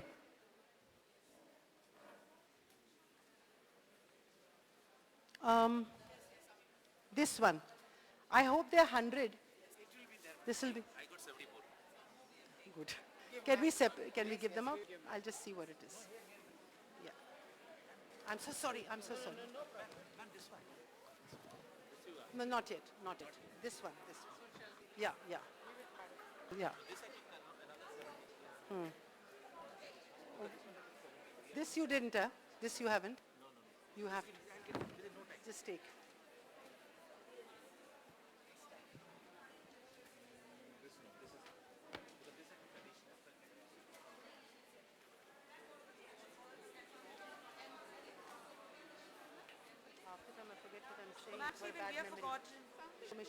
I'll just tell you. She wants the word that Which is so many words I'm using 1 minute.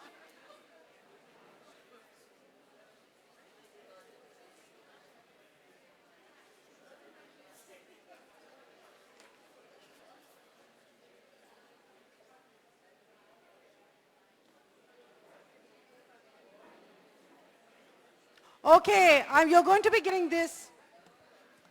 You're going to get this.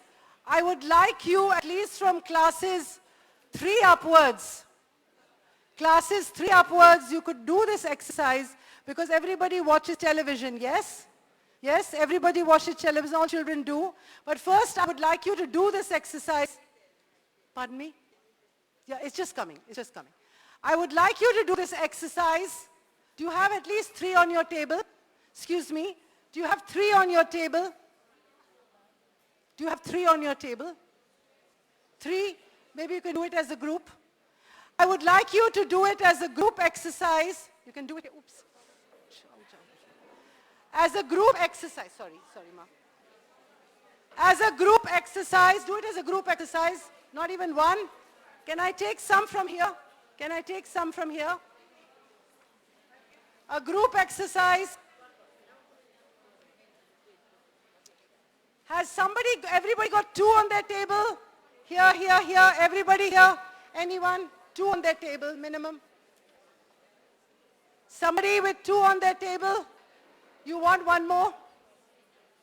Okay, I want you to discuss this and tell me any ad. Can you describe an ad that stereotyped women or men or an advertisement or a TV jingle where you think a man or a woman or a child has been stereotyped? I want to tell you something. I don't know whether, can I have your attention for a minute, please, friends? Just a bit, yeah. Okay, can I just speak for 1 single second before all of you get into the work pattern? Thank you. Okay. This is about, I don't know if you guys have seen, there's a horrible ad against the teacher community. Have you seen it? I saw it, it's there in the movie halls in India, where it's about swag, you know, it's about Pepsi. Now I must tell you about this. So there is a Pepsi ad where the principal comes, and of course the principal is always made to look hideous. Yeah? The principal is always thakela and in a mess and all that kind of thing. I know why they do that. Right? So for whatever purpose, the poor principal comes and he tells, so all the girls and boys are around him in a circle. It's not a very nice ad. And then apparently he said you can't wear jeans. And so he takes off the shirt And then he tries to take off the jeans, and naturally the principal gets a bit unnerved because that's not the way, you know.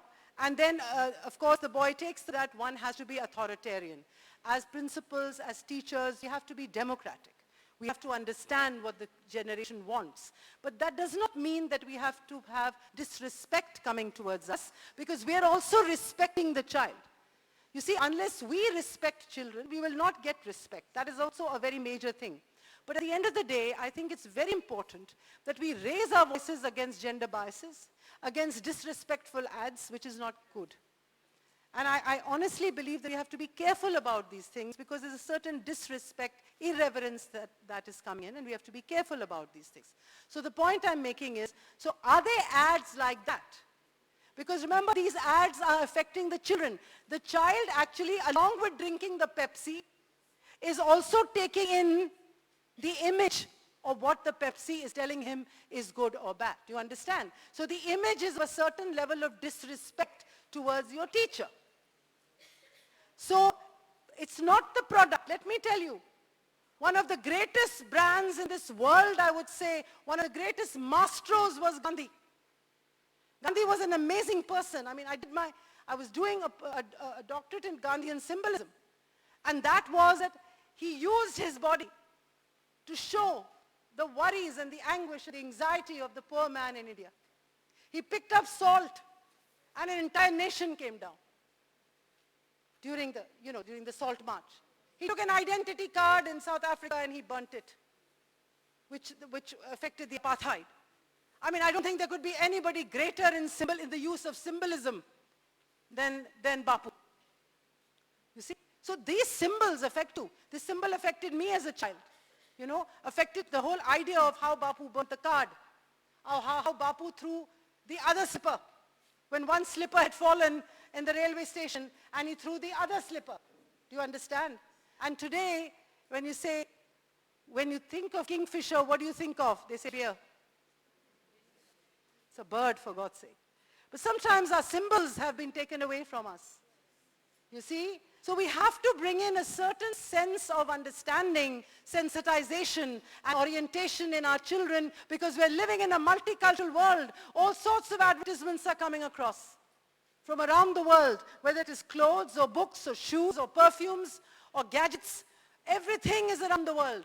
And you will always see a woman is using the gadget, the man is selling it. Why should the man not be making puris and woman selling the puri maker? Yeah, so these are also stereotypes. And you must do some lessons in your class during general studies, or they're doing value education, and bring it as a gender focus and say, break stereotypes, break biases, because our children are growing up, because the media is a very, very powerful medium which affects the mind in a very big way. Yes or no? You say an M, you immediately think of McDonald's, isn't it? Yeah? You think of McDonald's. You just see it anywhere, you'll say this is a McDonald's sign. Because over a period of time, you have just made it a second part of your system. Am I speaking sense in this to you guys? So it's very essential for all of you to ensure and see that young people understand the power of those symbols and how they look at those, right? So now could you write for me one symbol as a group, or an advertisement which you think, or some kind of a piece of a media piece that you've seen which you feel is derogatory and affects a stereotype. A stereotype. Think of it and write, please. Can you think of a stereotype? Yeah, tell me. Think of a stereotype. You don't even have it with you. Think of a stereotype. We discussed it? I'm just coming back to you. I'm just coming, dears. I'm giving you 2 minutes. Just coming.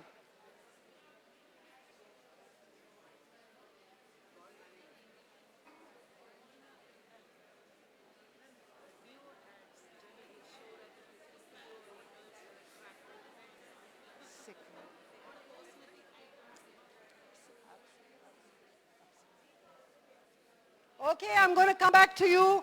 Ads which you feel show stereotypes of women or men, because children are being affected by them. It's not about you saying a girl is equal, but if your entire world is showing girls only doing one thing and the boys doing another thing, it's affecting gender in a very big way, in a very big way. Yes, I'm going to, have you written it out? Have you thought about it? Yeah. Fair, fair and lovely and fair and handsome. Both are, yes.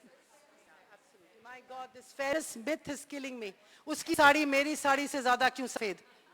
What the hell is that? तभी मैंने grey sari पहनी. हाँ, ठीक है ना?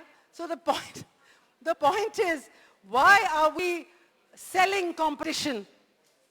You know, we're selling anger, we're selling aggression, we're selling competition, we're selling cosmetics that make us look what we are not. Yeah, you have to be fair. Fair, the fair is supposed to be beautiful. it's about like sweet chocolate, Kinder Joy. It's about Kinder Joy chocolate. They have toys inside that, especially for girls and boys. Previously, it was not mentioned that these are the toys, blue and pink. They have mentioned, and yeah, boys blue and the girls pink, and they have Barbies and everything for girls, and the other like trucks and everything for the boys. Why have they have done like this? They could have done with something like collaborative toys or manipulative toys. They could have given similar to the children like that, of that age. And you know, I think this is an entire conversation, friends, we could have with our parent communities also. Advertisement, brew coffee. The man makes the coffee and give it to the lady, which breaks the stereotype, ma'am, which I like.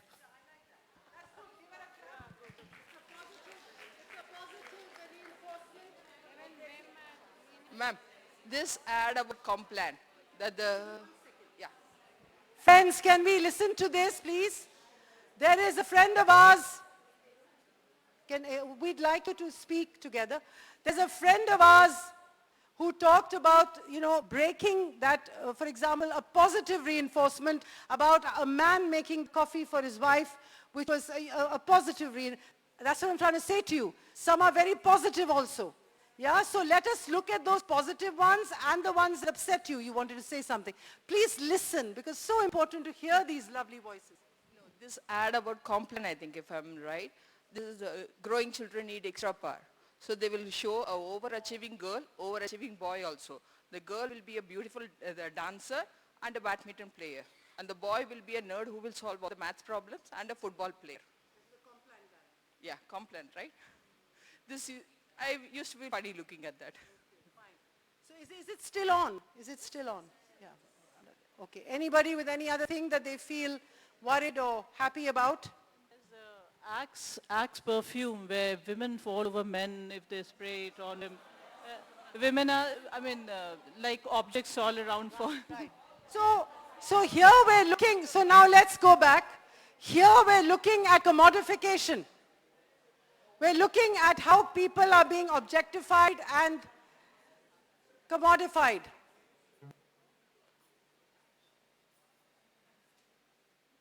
Now, how do I get this on? I wanted you to see this. This is actually an ad. How do I, could somebody help me with this? Because I'm not being able to put this on. Or maybe I could show this one here. I wanted to show you this because this is important. Because somebody asked me about the little ones. And I wanted you to, yeah? No, I think if we could just, maybe, it's not showing this. It didn't come on. If you could go back and we could, will it be on? Can it be on? If I press this, let's press this. Yeah, now. Yeah, thank you. Sorry.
Okay, this was exactly what I was talking to you about, that how we are reiterating and we are sort of scaffolding the myth as a young people. And we don't even realize it that we're doing it, but we're doing it. And it's being done not only by us, it's being done at home, it's being done by society, it's being done by media. And so we'll have to really break this mold, especially in our classrooms. And I sort of submit and I really ask the teachers who are working with children at a very young age to please, because these are absolute facts that are coming from scientific researches and studies that we need to understand. This morning we talked about why do we need to get involved with this is the first time that CBSE is doing a multicultural classroom understanding. I'm sure there's lots of things you've done. You've done classroom management, you've done innovation, you'll be doing experiential learning. But why are we doing multiculturalism? Because the world is multicultural, the world of tomorrow, the world which is already at our doorstep. Now if you look at this chart, what will you see? That by 2050 there will be 9 billion people in this world. And are we trying to say that these 9 billion people are going to be stuck to their own little cities? Of course not. The world is going to be a very, very different place, you know. As it is, we don't know anything. By 2050, we know the foggiest which is there. So there'll be people across, and they'll be moving, transcending gender. They'll be transcending. Genders will be very fluid personalities. God knows what gender personalities can be. Transgender personalities can be all sorts of personalities. If we are able to bring into our children acceptance, whatever your gender, whether you're android or you're transgender or you're woman or man, at least acceptance should be there of the other. And if we don't accept people, we will be in a difficult situation because every second person in the world will be somebody else who looks different to you, who talks different from you, who walks differently from you, who dresses differently from you, who eats differently from you. There'll be a completely different person in this world. And that is why we need to understand that for the future that is already here, it's going to be children who are outside school. There are more than half of those who are inside school and who are not learning. Now when we say they are not learning, what does it mean? It means that we are teaching but they're not learning. What's going on? There's a very interesting anecdote. You've heard of Charlie Brown, the comic character Charlie Brown. I think Carl Schultz was the guy who made, right? So one day Charlie Brown was playing with his dog and his friends came and said, "Hey Charlie, what are you doing?" And Charlie said, "I'm teaching my dog to sing." He said, "Don't be mad, Charlie, dogs don't sing." He said, "This one is going to sing." He said, "Charlie, not possible." He said, "See, come back on Friday and you will notice that my dog will be singing." And so on Friday, the friends came back and they said, "Hey Charlie, is your dog singing?" Of course, friends, the dog wasn't singing. So you know what Charlie said? He said, "I said I would teach, I didn't say he would learn." Now, I'm not saying we're Charlie Browns, I'm not saying we're dogs. The bottom line is this. Everybody is teaching, but who's learning, friends? Who's learning? What's going on? Because the crisis is so huge that by 2030, if we don't do something radically, as far as we're concerned, not only will there be huge amounts of children outside school with no access, but there will be huge amounts of children inside school who have access, but who are not learning. And when I talk about learning, I'm not merely talking about literacy and numeracy, because that's integral to what we do. This is our craft. If you are a maths teacher and you can't teach them mathematics, and for God's sake, then what are we there for? Or if I'm an English teacher so I'm not talking about the craft. Other than the craft, other than the discipline, the whole issue is about what else are we teaching in our classrooms that's making them ready for the new world that they're going to inherit and come to. So this is the whole learning, turning I'm talking about, which is so important. And I think multiculturalism is a very important aspect of how we teach, what we teach, and to whom do we teach, and why do we teach what we teach. So keep asking your questions. I came out of my classroom today. What did my child take back? What did he or she take back? I don't know. I've been waxing eloquent from morning. I've been walking around and waxing eloquent for the morning. And I want to do a roundup and say, what are you going to take back with you? Is it just air that I have gone on about? Or is there something substantial that you've gone back with, thinking, what is it that I'm going back with? And what is it new that I'm going to bring into my classroom after what I heard this morning from my various colleagues who've been talking to us from the morning about multicultural thought, right?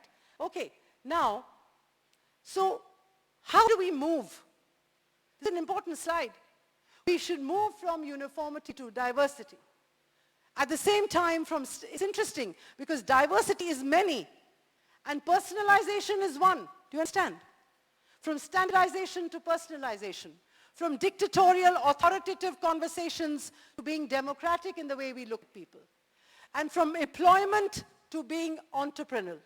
This is what multiculturalism is about. This is what the classroom, a multicultural classroom is about. Now I'm going to give you this. Have we got this? Have we got this? Have we got this one, sir? Have we got these? Yeah? Enough? Right. I'm going to show you, I'm going to talk to you about 6 types of teachers. I'm stereotyping this. Some of you have it at the back. Some of you may have got it because there's some of you who may have got a double version. One on one side was the questionnaire, on the other you may have got. Some may have got it. How many have got it, please? The double version? Yeah. Just keep it because I'm going to talk about it. If you can, yeah. This is the 6th type of teacher.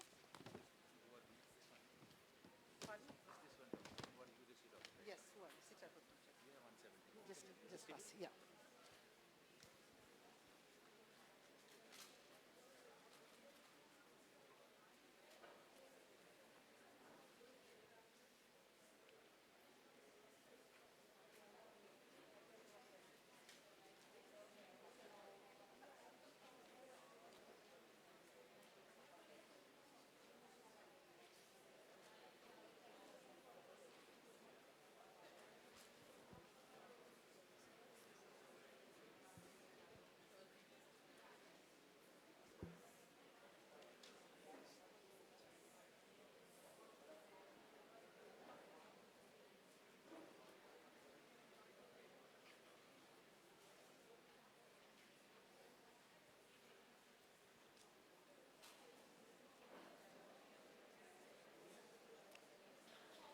Okay, everybody.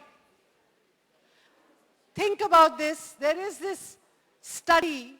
Again, I always feel sometimes studies are good and sometimes studies also stereotype because you have a study of a you don't necessarily have a study of the whole world, but you have a study of a certain amount of people.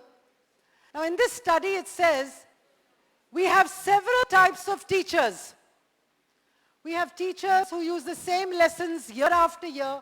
I know it because sometimes students come and say, you know, I'm using these notes from 1904. You know that, especially in senior classes where one is talking, I'm talking about the old timers, I don't know now, but yes. Then we have, which is repetitive. Then we have referral. The referral style is, and of course, there is that style where there used to be a style where many of us grew up in, where teachers would say, तुम्हें तो कभी कुछ ये आता ही नहीं है, ये maths छोड़ दो, तुम कभी नहीं सीख पाओगी maths. I am a victim of that teacher. Yeah? Of course, today I talk about thermodynamics, and it upsets me, but I will.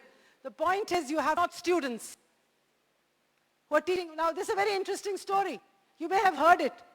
Bapu had gone to an ashram, and there was somebody like me, the headmaster, standing there, and I was very proudly introducing Gandhiji to my teacher. Remember, I wasn't there, but just for your metaphor, before you think that I'm so old. So, I mean, I know I'm a fossil, but I'm not dead yet. So the point is, they were standing on either side, and she was saying, this teacher teaches maths, Bapu, this teacher teaches English, this teacher teaches Hindi. So he smiled and said, who teaches children? So this is it. Subjects, not students. Okay? Now we have to be very careful of this subject, not student business, especially in the 21st century class, because you see the subject, as I told you, the content will keep changing. How you teach the content, transaction of content is the most important. So that if a child learns mathematics, can he walk out of your school or your classroom or your school and make a pie chart on the rainfall in Oman and tell it to you? When a child does English, can a child walk out of your classroom and write a blueprint on a report? That's when you really taught English. I know that half the adults can't write a report properly. Let's be very clear. I don't know how many of us can make pie charts and graphs on plotted on rainfalls or on population after looking at, so we have to think about these things. We're teaching the subject. For God's sake, we have to go beyond teaching of the subject if we're looking at the future. And the future is here. The future is here with me. It's standing here and facing me today. Then we have guides who does the work for all students himself or herself, creates dependencies. I will write your debate, you just speak it. I know some very good English teachers who write the debates for their children and they just speak it. So we don't want people who are just good compares or articulate English people. We want people who can think, reflect, write a debate, do some research. Research is very essential. Unfortunately, they create dependencies. You cannot create dependencies in children. They have to be independent. Then you have a group who are teachers, who understand their subject content, realize all students are able to learn, teach students rather than just teaching the subject, and use differentiated instruction strategies which reach all students. And then you have the coaches, same as teachers, and they create great bonds with children. Keep this with yourself. If you're doing a workshop with teachers and you're heading a department, ask them questions. Ask them, what kind of classes do you do? Walk into a classroom and see if you're heading a department or you're doing a primary classroom observation. Keep this and see, what kind of teacher is this? Is this a referral teacher? Is it a coach? Is it a guide? Is it a teacher? Is it a repetitive style? Or is it just an instructor who's there teaching maths lessons? And that's it. And now go home and do 50 more. So you see, research is something we have to bring into the minds of our children. It's essentially important. So look at this yourself and think about yourself and write a small paragraph about, don't just tick who you are, but write, why is it that you say you are this? Why? What is it that you do that you say that you are an instructor or that you are a teacher? What is it that you do? Because I'm going to ask you, what did you do in your classroom that made you say that you are a teacher? What special thing you did? Is there anything new you did? Do you ever think of like this, that in one session I must do at least 2 new innovations in my class, which nobody else has done? Is there 2 new innovations I've done? Otherwise, how am I connecting them to the new world which is coming up? Or am I just teaching the same content for the last 3 years? Can you think of yourself and can you be excited about it and say, I think I'm going to do this new thing in my class? And then talk about it. So every year, can we at least do 1 new thing in our class connected either with a subject or with a certain aspect that we're doing or with a value that we're doing, something brand new? Can you imagine how innovative that school can be? Can you imagine the kind of case studies that school will have? So write 2 lines on what kind of a teacher are you. Write 2 lines on what teacher you are. And this only you will know, because you can't ask your friend, hey, what do you think of me? What kind of a teacher am I? She'll say, please take a walk. I don't know. I just about know myself. So, friends,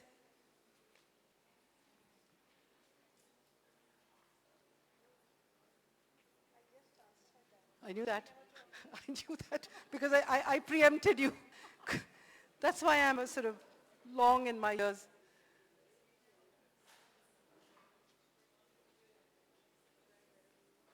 Just write wherever you want, at the back of this or wherever you want. Don't write on your palm because it will get washed away. Write it on your mind, yes? You want one more? Sure. And do some of these exercises with your friends. It'll be so nice. I'm going to quickly ask you what kind of a teacher. I must say you're extremely kind. except for maybe one or two people who are in deep sleep. The rest of you at least are looking at me. But with your, I know you're like goldfish. Your eyes are open, but your... Gosh, this is being live casted. I'm very nervous about this. I'm very nervous. I hope I've not said anything wrong today, because I specialize in doing that. Controversial. Right.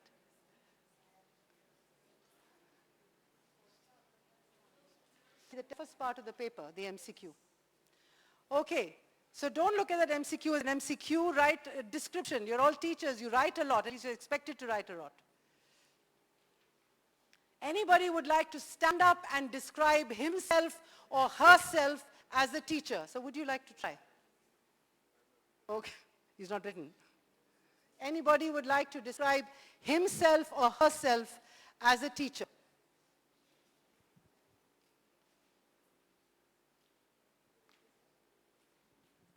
Yes. Somebody is going to stand up and describe himself. No, you do because, you know, I'm standing. Here you are. Okay, can we listen to her? Actually, I just tried this out. The other day, last week, actually, a child's tooth fell in my class. So I asked this child, what will you do with this tooth if you could give it to mommy? And in the past, when you lost your tooth, what did she do? So he said, she just threw it away. I said, fine. Instead of throwing it, can you give it to me? So he said, okay. You know, why I said that was because of tooth fairy, some mothers. Then I asked in the class, I said, who would bring me a little Coke in a bottle? A child volunteered, and she brought a few days later. I had the tooth with me in my piece of paper I'd kept in my pouch. When the child brought the Coke, I showed them tooth. They saw the tooth. It was definitely white. I put the tooth in a bottle. A little bit of that Coke, I put it into that bottle, and I closed it. I said, teacher, what now? I said, we'll see later what happens after a few days. I kept it in my cupboard. The following week, they wanted to know. I opened, I threw the Coke. First I checked. It had turned to something. I threw all the Coke, and I showed them the tooth. And they said, eeks, because it had changed color. And I wanted them to know, are you going to drink Coke now? No, teacher. Do you know what she's done? She's told us what kind of a teacher she is. Now, I'll tell you the kind I think you are. Firstly, I think you're extremely child-centered. As it, please sit. Now you can sit. I think you're extremely child-centered. I think that along with being child-centered, you are a person who thinks out of the box. And he has used that situation of the tooth going into an experiment, which has also guided the child as to the junk food or, you know, the kind of aerated drink effect that they can have. Also, you have valued the child because you've taken the child's tooth and kept it with you for a period of time. Do you know the amount that the child would have said, my God, my tooth has been lying in my teacher's custody for over a week? No, excuse me, these things matter. They matter, you know. And she's still, now, with you, I would rather you buried the tooth now. So, yeah. So the point is, do you see empathetic, child-centered, thinking out of the box, bringing a lesson into her child, bringing a lesson to other children in the classroom? I mean, it's a double, it's a treble whammy. Give her a big clap, please. Because you don't have to get up and say, I'm a good teacher, I'm a great teacher. No, the example that you have given me describes you. I think you're brilliant. I'm so proud of you. Wonderful. Thus spoke the wise lady. Okay. So anybody would like to give me any one example? Again, any one example, because after this I'm going to stop now and just give you a 2-minute break in which you can just disengage from me. Just you hang your head like this for a while, put it down and relax, okay? So one more example and then I'm going to give you a 2-minute break. It's 2 minutes. Any one example would like to tell me anything, how you've changed something. You brought a new change. Somebody is speaking. Yes, yes, dear. I'm coming back. I'm just going to her. Yes. This is about bullying. When I was teaching in class 9, I had a boy who was little more dark-skinned, or rather really dark-skinned in the class. And he used to get bullied, I didn't know that. And then one day I found out that he was being bullied just because of the color of his skin. So the next day when I walked into the class, I taught the lesson, and then something connected with the lesson, and I said, you know, I have dark skin and I love my dark skin because God gave me the skin. And you should have seen the boy's face light up. And he said, yes, black is beautiful. And then, you know, he started giving high fives to everyone. So it got the message to the others also that they were bullying him, and this boy was valued, that his dark skin didn't matter. Like. So again, child-oriented, child-centered, keeping the child at the heart of everything, a lesson in the whole understanding of stereotyping, biases about skin colors, or body weights and so on. Very well done. Thank you so much for that. I'm sure you do great stuff in your school. Thank you so much. This young man here wants to say, and then I'll just rest this case for a minute. Good afternoon, everyone. I feel myself as a motivator and inspiration for my students. The moment when I go to the class, I see everyone's face with smile. And each time when I get the feedback, I feel myself that I stand as a motivator. The thing is, sometimes they come and give some complaint, saying that they are teasing and they are doing that thing. This is the nature of student that we all know. The solution what I give them is simply a story. If I hold a piece of apple in my hand and I'm offering to you, unless you take where it remains, it will be in my hand. The same thing you have to take the people, approach them. Also one more thing, sometimes as ma'am said, the color. Some classes, some children, they remain quiet, they won't come out. And I want them to engage with others. Whenever I'm free in the sense giving some work, I go to them. Strategies that he brings into the classroom, that he brings into his students so that they can have a sense of ownership, a sense of understanding and care. Now, I'm going to stop here right now and I'm going to ask you, have you heard of design thinking? Design thinking. Now, I just want you as a school community, and I know it's a little late because we just have about 10 minutes, but I want you to take back this thought with you, right? And the thought is that if 4 tables were parents, 4 tables were students, another 4 tables were teachers, another group of 4 tables were principals, right? Or management or principals or other stakeholders, right? How would you look at multicultural classrooms? What would you want in terms of pedagogy, curriculum? How would you want it? Or the school?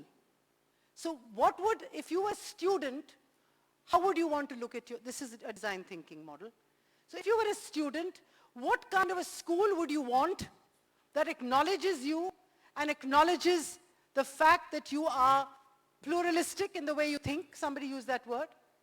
That you have a multicultural identity. How would you think of that? What would you want that school to do for you? If you're a teacher, what kind of person would you want to be in order to feed into this? If you were a parent, what kind of a school would you like for your child to understand multiculturalism? And if you were principals, and you were school leaders, and you were vice principals, or coordinators, or heads of schools, what is that you would bring into your schoolrooms that would make it truly a design school of multicultural reflection? Take this idea back with you. Think about it. Make a chart. Have a workshop. Have a workshop where you make a chart and you put their school, pedagogy, curriculum. Because even the curriculum that you teach should have aspects of multiculturalism in it.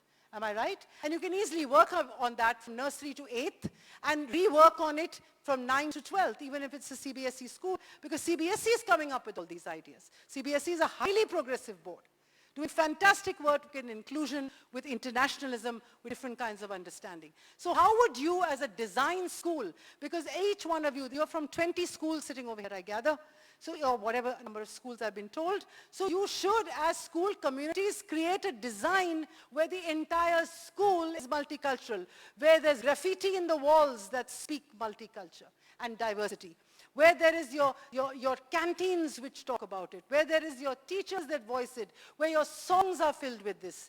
You understand? Where your songs, where your films, where food festivals that you have, where the kind of annual days that you do, the kind of choirs that you are involved with, the kind of sports activities that you deal with, the kind of fancy dresses that you have.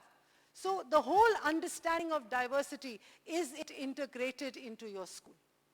So think about this, create this, take it back with you, make these things students, teachers, parents, and school leaders, and on this side, what does a school should look like? What should the curriculum be like? And what is the kind of teaching should do in your classroom? Pedagogy. This is a design school for multiculturalism. Ideally, I would have liked to do this exercise with you and put it up for you and make you into groups. But it becomes a little heavy because after all, it's been a very long day for you. Really a long day for you to be listening and listening and listening and taking in. One has tried to make it a little more engaging. So I would like you to now come into this. I just wanted to show you this one last thing. Oh, don't worry, darling. I'm done. I can't, how do I do it? You'll have to spend your whole life with me, which is a bit difficult for you. Right, so look at this. How many animals can you see, guys? So look at the animals.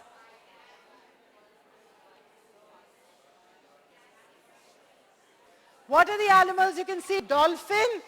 No. Donkey, dog, fox, tortoise, fish. Okay, let's hear it louder, whatever. Okay. Animals. Look at the animals. Please go. I'm done? I'm finished. Okay, everybody. This is a multicultural world. And you didn't even know it.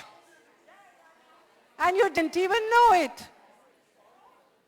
Okay, your principal of this school has released you from the agony of listening to me and has asked me to join them in another room.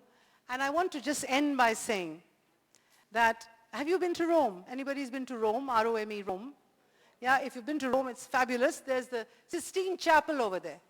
It's fabulous. It's about 80 feet from the ground. It's got the most fabulous drawings of Judgment Day, of Adam and Eve, of creation actually, of creation, Judgment Day, creation. And Michelangelo was the great poet who was doing, the great artist who was doing it. Now he used to lie on scaffolding. And he had arthritis. His fingers were like this, And he used to be painting, and he was 80 years old. The plaster would keep falling into his eyes. He was going blind, and he was far away from the ground. He was squeezed on the scaffolding. It's a long scaffolding like this. And he would keep painting. And he had to keep painting because there was no electricity, and he would wait till the last part of sunlight came. And he was tired, and he was sick, but he came down, and somebody said to him, "Hey, Mike," I guess they must have said, "Hey, Mike," or "Hi, Michael," or whatever. "Hey, Mike, why do you do this?" He said, "The pain passes, but the beauty remains." Ladies and gentlemen, Sharif, Mr. Biju Varghese, Mr. V. Suresh, and Mr. Deepak Patankar to kindly come forward, please. Ma'am, please. I can't sit. I have a problem. I stand.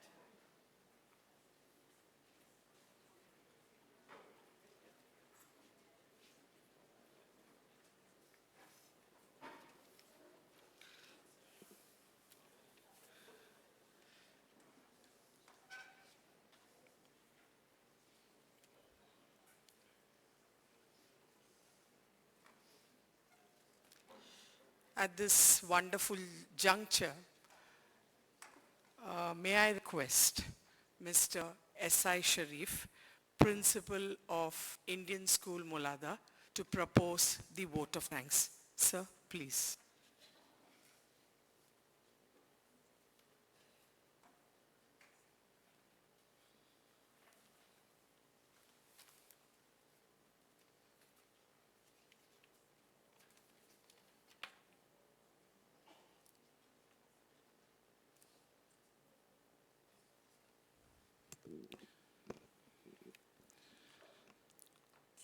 Good evening, one and all.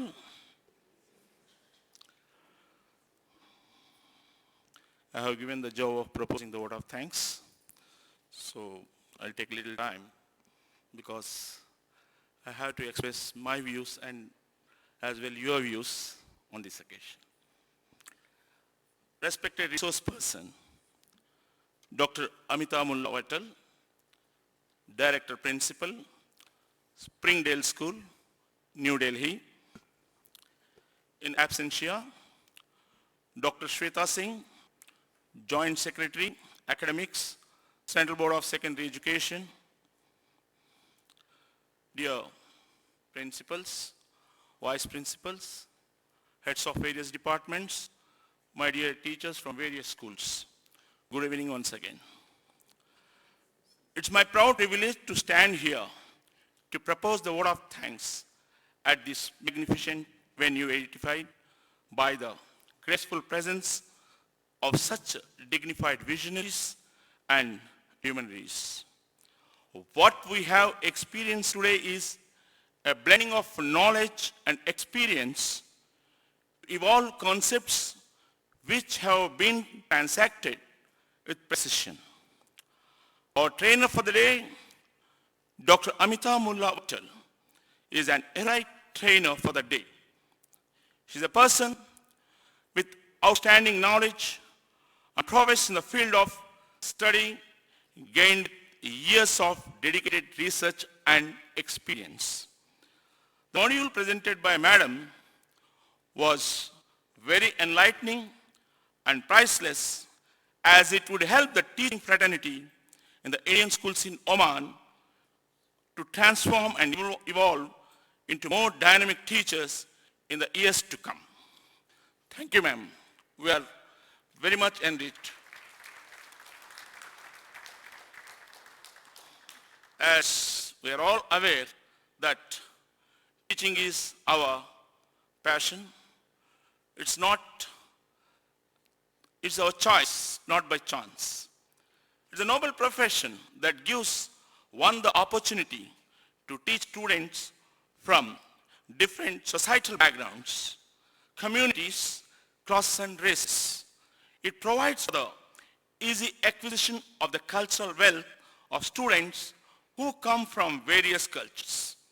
This enables the teacher to gain experience and at the same time to deep knowledge about the lives and people around them. However, it's highly expected of the teachers to be adept in handling students who belong to heterogeneous classrooms, wherein they should take care to respect their dignity, their sentiments, and their cultural and social variances. It is imperative that the needs of all categories of students are addressed with maximum care for their culture, beliefs, values, and customs. So, today's session on teaching in multicultural environment was certainly beneficial and essential in all respects, as it helped in making the teachers understand the challenges involved in teaching in a multicultural classroom and the methods by which teachers can make their teaching more useful to students by catering to their divergence in culture and way of life.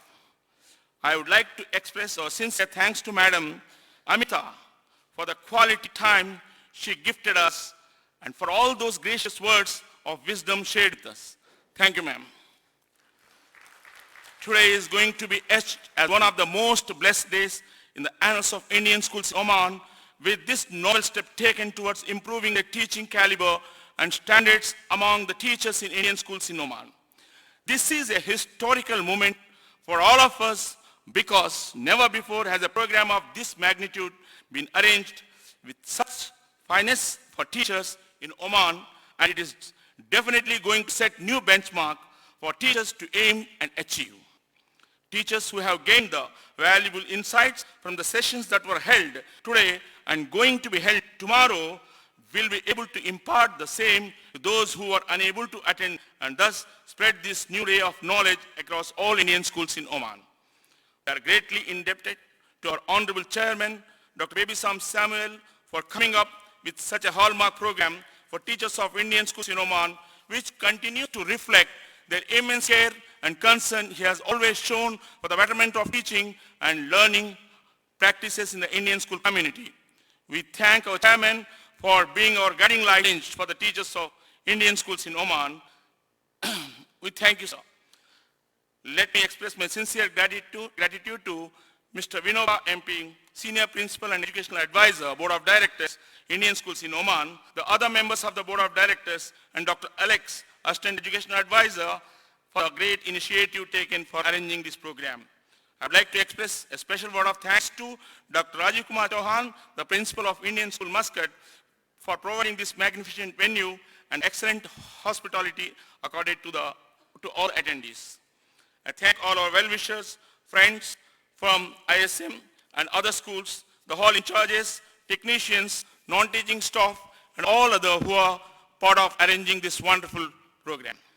Last but not the least, I would like to thank all the visiting principals, vice principals, heads of various departments, and teachers from all Indian schools in Oman who are joining in this two-day program and making it a memorable and fruitful one. Thank you.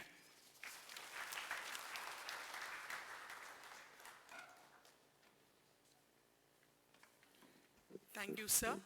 May I now request Mrs. Prema Dodge, Vice Principal Pre-Primary Section, and Mr. Satpal Mamotra, AVP Senior Section, to hand over a shawl to Mr. Biju, Principal Indian School Rustak, and Mr. V.S. Suresh, Principal Indian School Ibri. Mr. Biju Varghese, Principal Indian School Rustak, and Mr. V.S. Suresh, Principal Indian School Ibri, will present a shawl to our resource person, Dr. Amita Vattal. Big round of applause.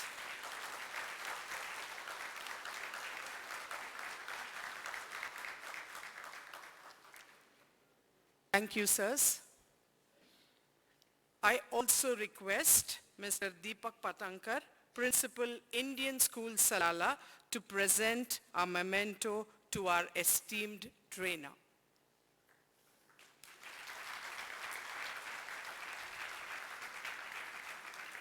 Big round of applause. Come on.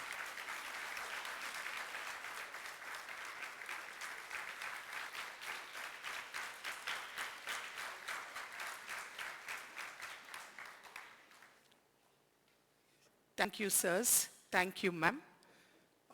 Ladies and gentlemen, we now move on to the field for a photo session. Please. Huh? Yeah. You can leave it here, ma'am. We'll come back. We'll come back. Yeah, please. Teachers, just move on to the field. Yes.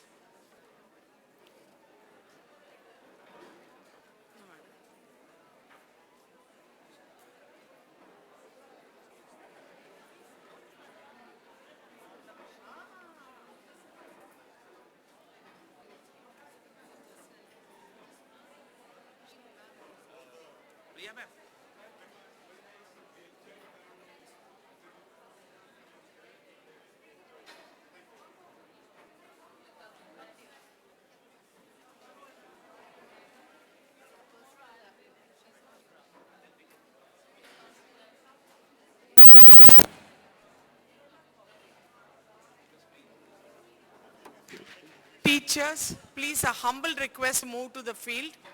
Please.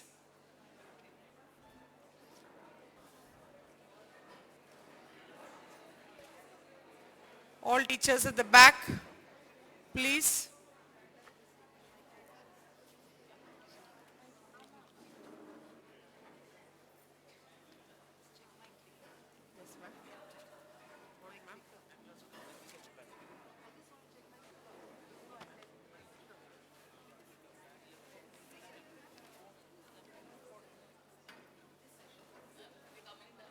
Yes, you can come back. What does it matter? You can come take. Want you can come back.